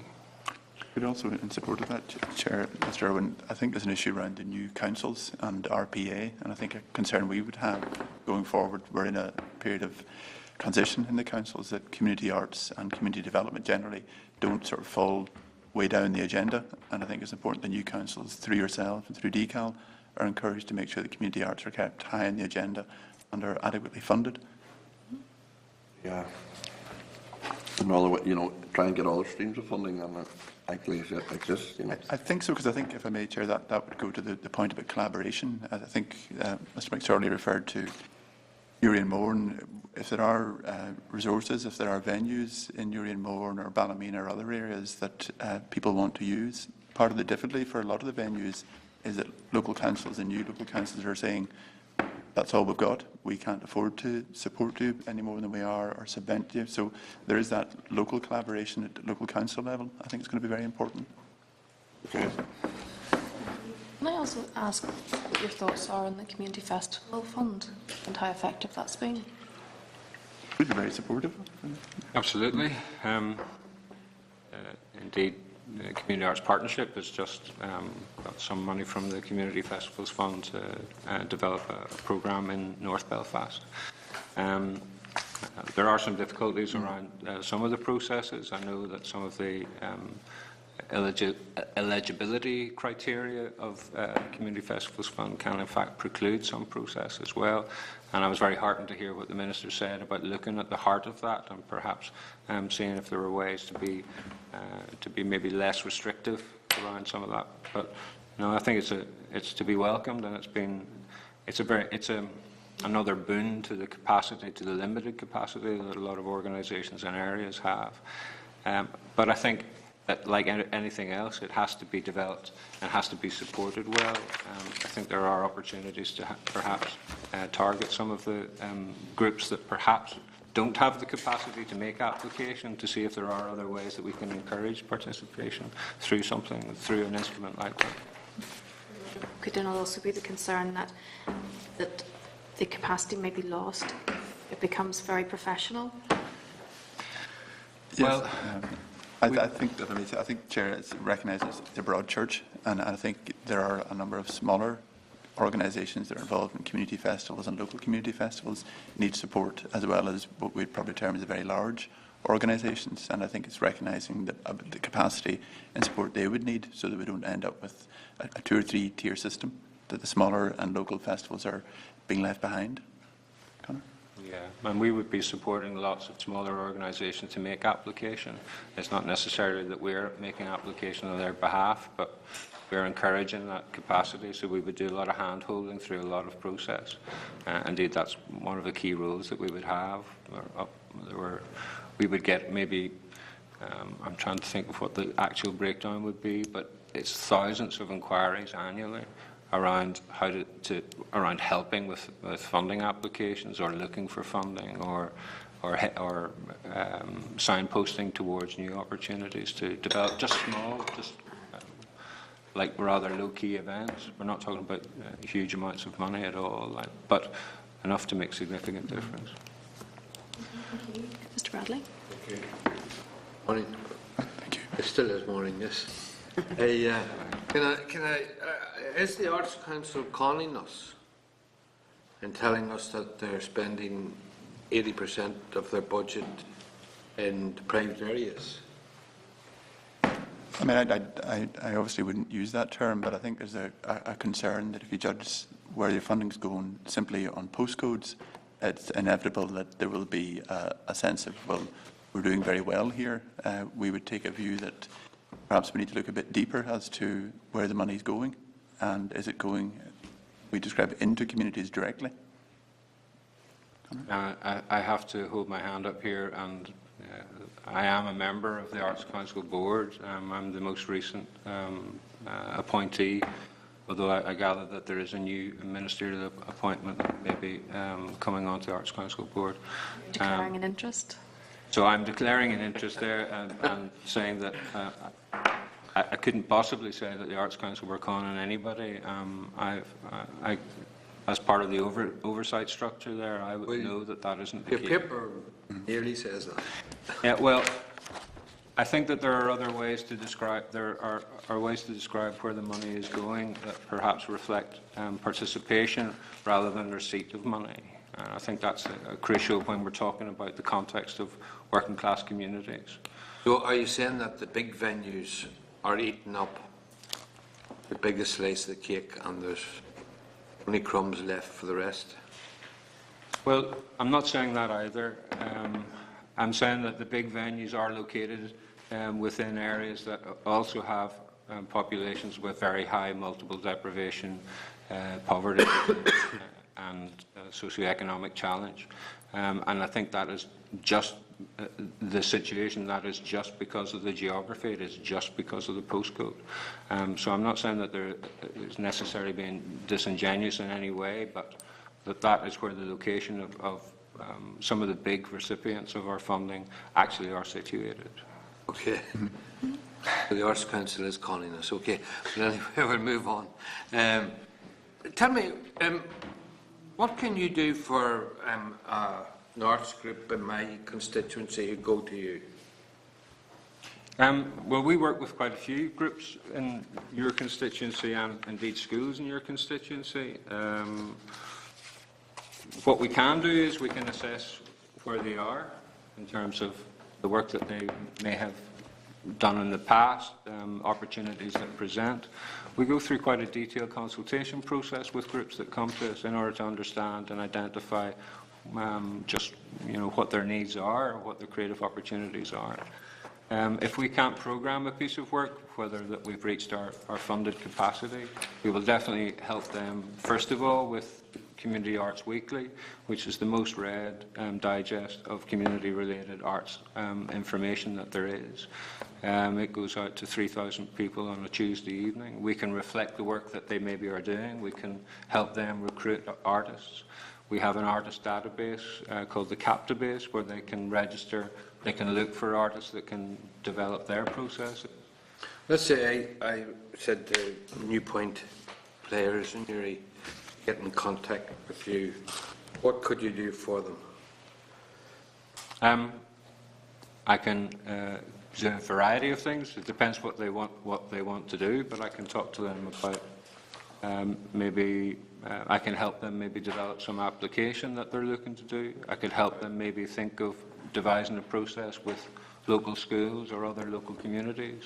I could encourage them maybe to take part in an intercultural programme where they actually might reach out to their local community, to new migrant populations, and see that there are new opportunities for them to work in that way. Have you had any engagement with Irish language and other language arts groups? Yes, we have, and indeed we have Gaelscoil on some of our programmes in terms of the Poetry Motion schools, has had some Irish-speaking schools, and indeed we've had some very Ulster Scots flavoured work coming from North Antrim as well. There are a range of different organisations that have come to us, and we sometimes struggle to find facilitators in particular art forms who are also Gaeilgeoir or Ulster Scots speakers, for example. But invariably we will find some way to support that work. Last year we had 125 artist placements across 7 different art forms. So. Yeah. It was very clear from what you said that obviously resources, funding, money is maybe the biggest issue. But apart from that, what would you say is the biggest issue that community arts groups have from the engagement that you've had with them? Or is it money, money, money? No, I don't think it is. As I said, that I think what we try to do is develop best practice and good supported processes for those, for not only the artists that work and not only the host organisations that receive the artists, but organisations that are making application as well. So it's not just about the money at all. The barriers are, I think there is a certain sense that because it's a community arts process, that perhaps it doesn't have the same artistic integrity or quality of another process, when in fact the processes themselves can be incredibly high quality and the engagement can be incredibly sophisticated, and the work that's produced at the end of it, the product from that process, can be great as well, but it may not get the same column inches as a production that would be coming into a local playhouse or as a production that would be coming into a big auditorium. I think people locally need to celebrate the work, and I think we need more champions for community arts, because it really is beyond an economic driver. It's a community and a civic driver. So I think there are some of the groups are very proud. I know in my constituency, they're very proud that the standards that they reach are, if not professional at times, very, very close to them quite often. Mm-hmm. Yeah. Oh, well, we're a professional arts organisation. Everybody that works with those community groups are paid at a professional rate. They have to have professional rigour, and so we would anticipate that the outcome, whatever it might be, would be every bit as good as any other.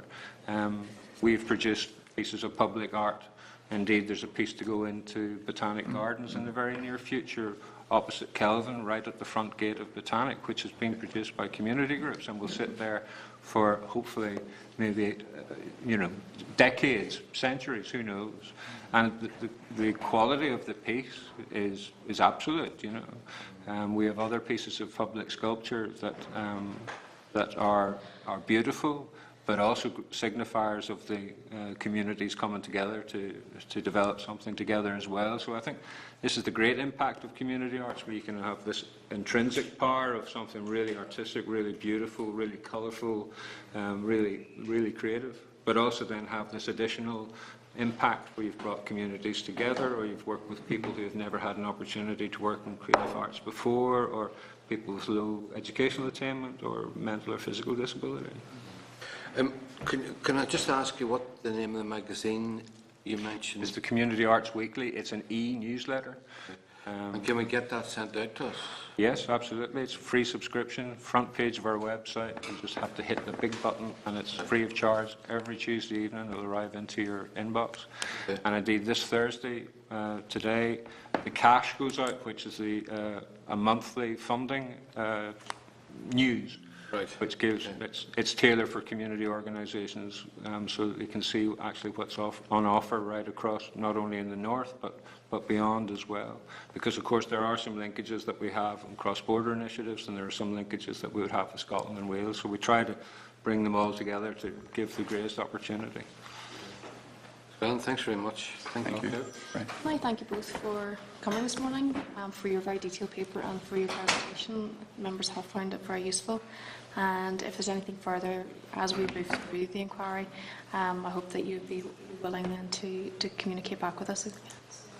Very much, Chair. I mean, I think Conor and I would both like to thank you very much for your time and for your attention. And again, we'd be delighted to come back. We would obviously direct you to our website, and hopefully that you'll find a rich sense of resources there. But thank you very much, Chair, and all members for your time. Thank you very much. Thank you. And you may see me next week. I've been invited to OMA as well. So. Thank you.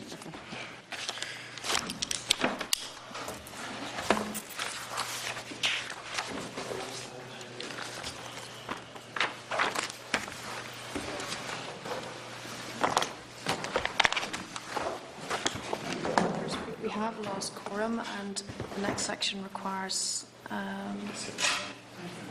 another member. So if we could break just for a couple of moments until perhaps Mr. Urban returns. Thank you.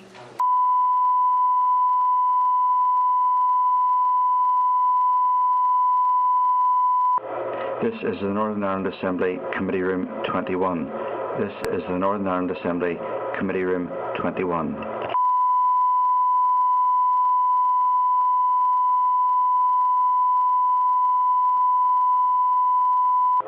This is the Northern Ireland Assembly Committee Room 21. This is the Northern Ireland Assembly Committee Room 21.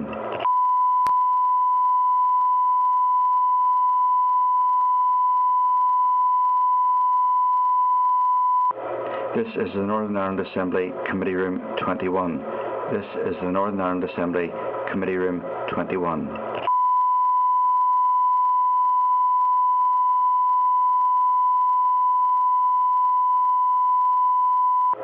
This is the Northern Ireland Assembly Committee Room 21.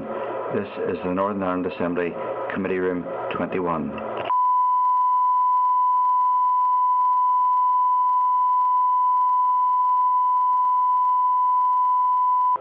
This is the Northern Ireland Assembly Committee Room 21.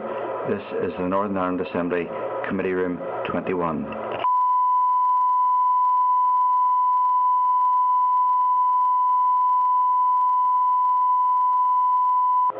This is the Northern Ireland Assembly Committee Room 21.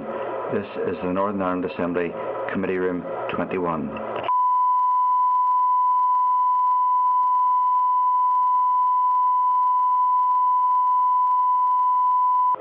This is the Northern Ireland Assembly Committee Room 21. This is the Northern Ireland Assembly Committee Room 21.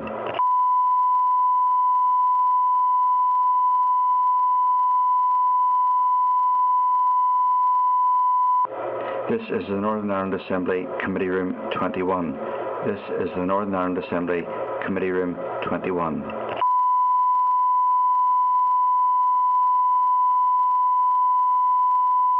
Thank you, members. Just you look to the correspondence tracker at page 112, and you see the outstanding correspondence. If you're happy to note that, moving then to 113, that's the response from DECAL, just with regard to the finalised stage 2 of the arm's length body review of Sport NI and NMNI. We had raised Sport NI's concerns that the review judged that it does not meet the technical function criterion, and the final version of the report now reflects this view. And just with regard to St Coleman's issues, Sport NI have implemented the recommendations, and DECAL are now looking at reviewing all business cases exceeding £250,000. So that's progress in itself. So if members are content with that information.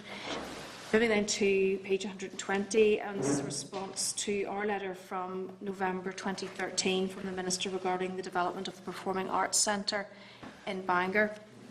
She has confirmed that no conversation took place with either the Minister for Employment and Learning or indeed CERC with regard to that building. And also there hasn't really been any interaction with the Arts Council officials either. Members could note that, but perhaps we want to still pursue this idea of the fact that there is no performing arts strategy or framework.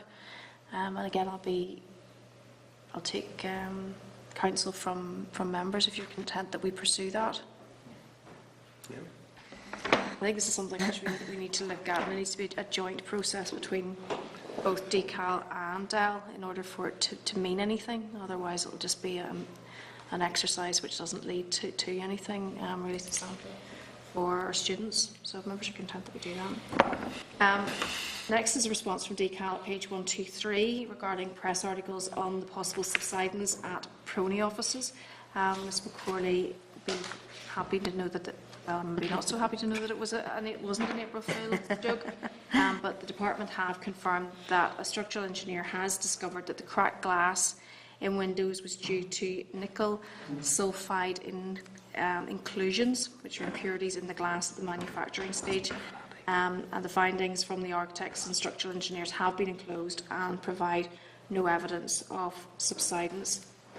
So if members are content, maybe that we contact the department just to ascertain costs and so on and timescales for making that right.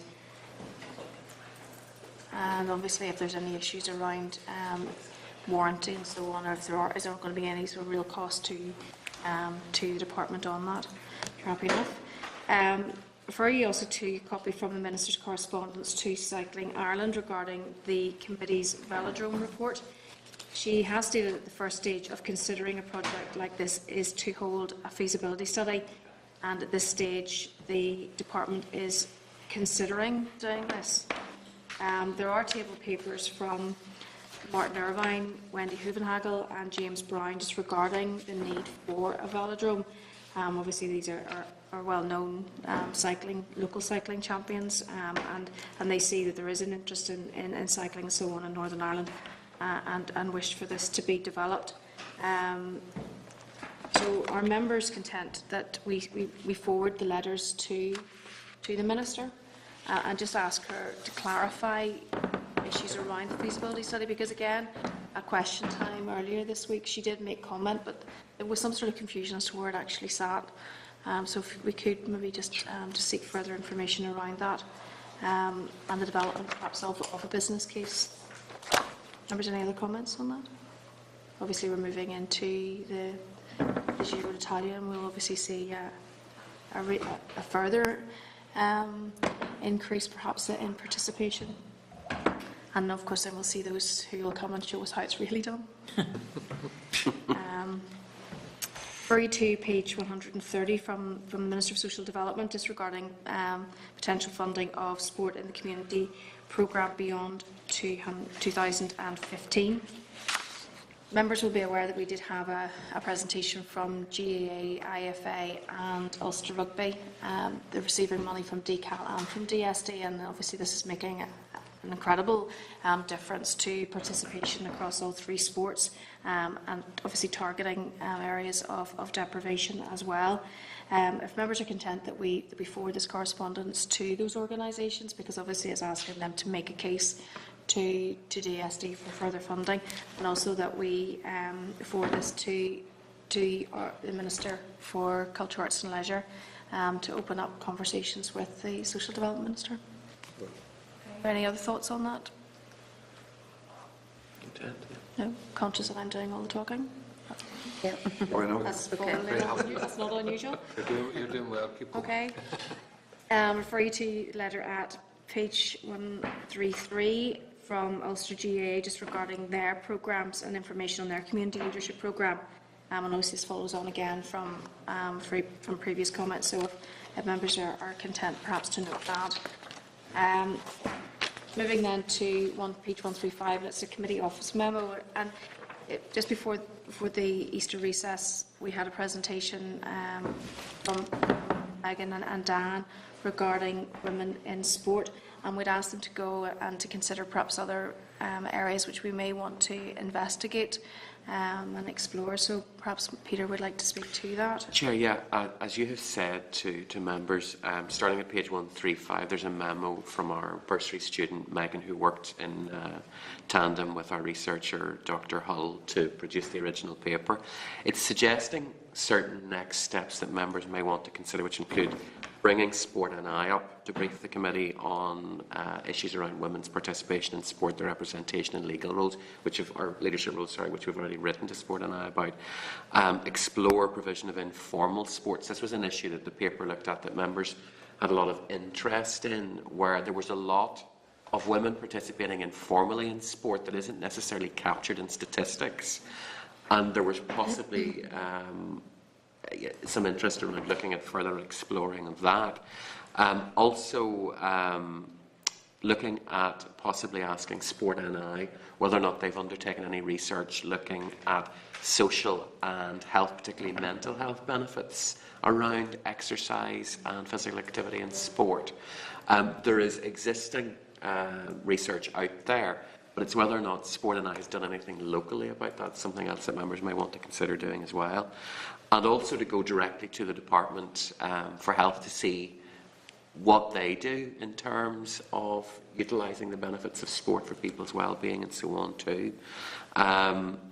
Possibly looking at discussions with the Department, with DCAL, about the potential for funding projects that specifically look at tackling the barriers to women participating in sport, and also which specifically look at assisting and supporting women getting into leadership roles in sport, on the boards of sporting bodies and other roles where they have a profile, not just within the sport itself participation, but actually in terms of directing and running sport. So there's a number of issues there that members may want to consider if they want to pursue some of those. We have already written to Sport NI with regard to the governing leadership body issue, yeah. participation. Really, as a next step, would it be useful just to have Sport NI come up to speak to us rather than the department at this stage? Are you happy enough that we do that? Okay, thank you very much. Correspondence, refer you to correspondence page 143 from the department, and this is information on the actual outturn to February and forecast outturn for March 2014. An additional paper has been tabled, so if members are content that we note. 146 is a copy of correspondence from DCAL to the Committee for Regional Development regarding their inquiry into the benefits of cycling to the economy, and I understand that DCAL officials are presenting to that committee on the 28th of May, so again, if you're happy enough to note. Correspondence at 147 is from the Safeguarding Board NI. It's a copy of a letter to the Department regarding engaging with their Education and Training Committee following the recommendations from our committee investigation into gaps in child protection and safeguarding. SBNI have not had any discussions as yet with the Department or its working group set up to develop the recommendations. So perhaps members would like to follow this up maybe with the Department to get a timescale perhaps for that, and obviously keep a watching brief on it as well. For you to Playboard NI's correspondence, page 148, regarding Let Us Play campaign. It's accompanied by their brochure, which is at the top table and will be held in the committee office if members wish to see it. It's a letter from Sport NI at page 151 regarding their Angling for Position conference, which is scheduled for the 7th of June in Londonderry. And again, there's more information in the committee office if members wish to attend that, if they have an interest in that.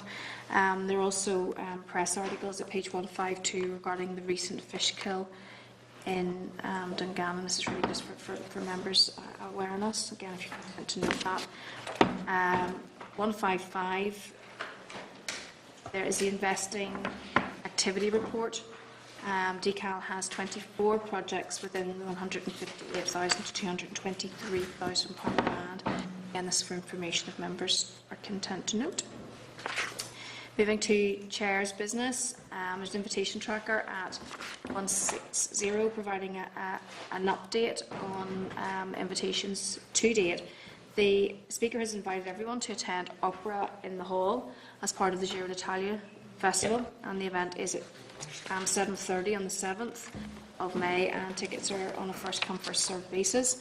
And also a part of the Giro Festival, there is, and it's also linking up with the Belfast Film Festival.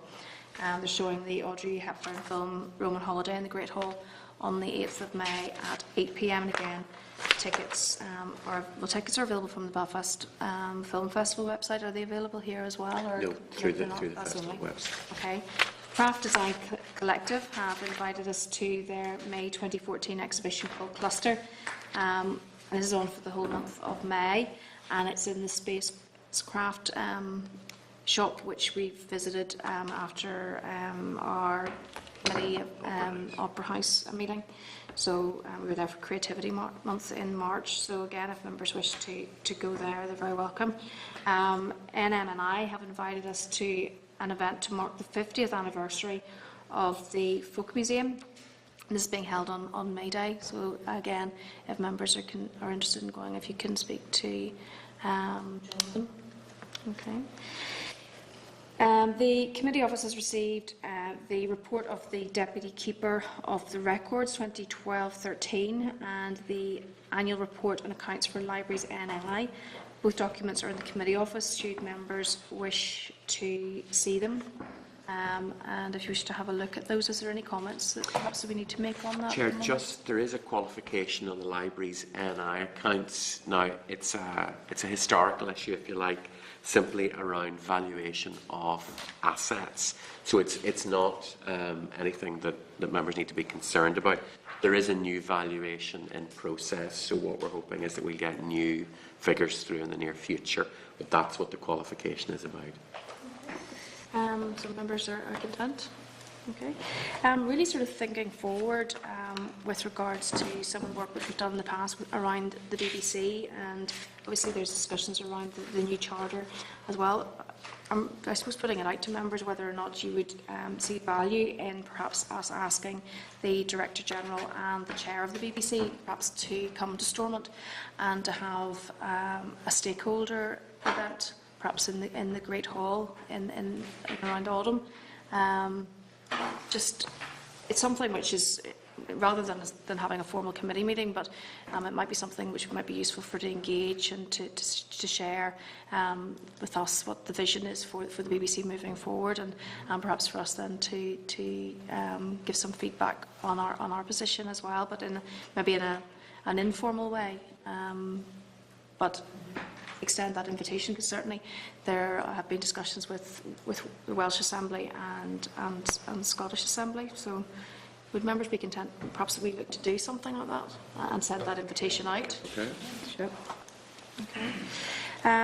Moving then to forward work programme at page 167. And Peter, would you perhaps want to look Chair, at that next week? Sorry, Chair, just as I'd highlighted to members earlier on, we're going to be in a position of having to cancel the OMA event. The way we wanted to run it requires a certain level of stakeholder numbers that we haven't reached. So the resource we have to put in terms of Hansard and Capai and so on just isn't going to work. So we'll find an alternative way to get that information. But Flower Fields in June will still go ahead because it's a slightly different format and a slightly different way of going about it. But we will get the information we require anyway. Okay. And are there other meetings? The other meetings we're scheduling in for the inquiry, we're going to be meeting at the Skenos Centre at the end of the session. That's our 3rd of July meeting. That's just been confirmed today. That will go in the next forward work programme. Also, we're scheduling in briefings, hopefully, from a number of other organisations. We're still pursuing other playwrights. We have Martin Lynch for our meeting on Tuesday the 27th of May. We're also looking at involving some of the community arts groups who have submitted written submissions to the inquiry, such as Spectrum Centre and New Lodge Arts as well. But we're also trying to be a bit more creative and approach some of the other groups that haven't necessarily sent in a written submission, but we know have done work that will be of interest to the inquiry. So I'm still pursuing some of those, Chair, and we'll bring that back again for the forward programme the next time. Okay. Do members have any other business that they would like to share with us? Mr. Hilditch? I had to leave early at the last meeting we had.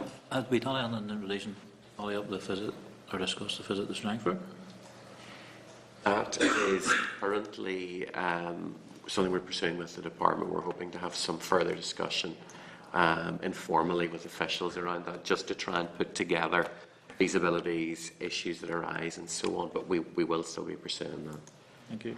And members will also be aware that I sit on the Art Committee, as does the Deputy Chair, and we'd received a briefing this week with regard to the new Fisheries Bill, which will have an impact on some of the work and that DCAL carry out. And I know that officials have been approached in order to see if there are any opportunities for working from DCAL to input into that bill as well, because that was something which we had looked at during the whole salmon conservation work and the 1966 Act that is currently in place. So that may be something that we will then have to revisit again as to what changes DCAL may wish to make that may be then included in the Fisheries Bill, if of course they wish to do that at all. But there is an opportunity there for changes to be made, amendments and so on to be made at that stage. So members are content. Then the next meeting is scheduled for 10 a.m. on Tuesday the 13th of May in room 29, and we'll be receiving a briefing from the National Museums Northern Ireland and also the Lough Neagh Cooperative will be updating us on discussions and so on which we've had in the past in and around issuing of licences. So if members are content, that's our next meeting and that we adjourn. Assembly Committee Room 21. This is the Northern Ireland Assembly Committee Room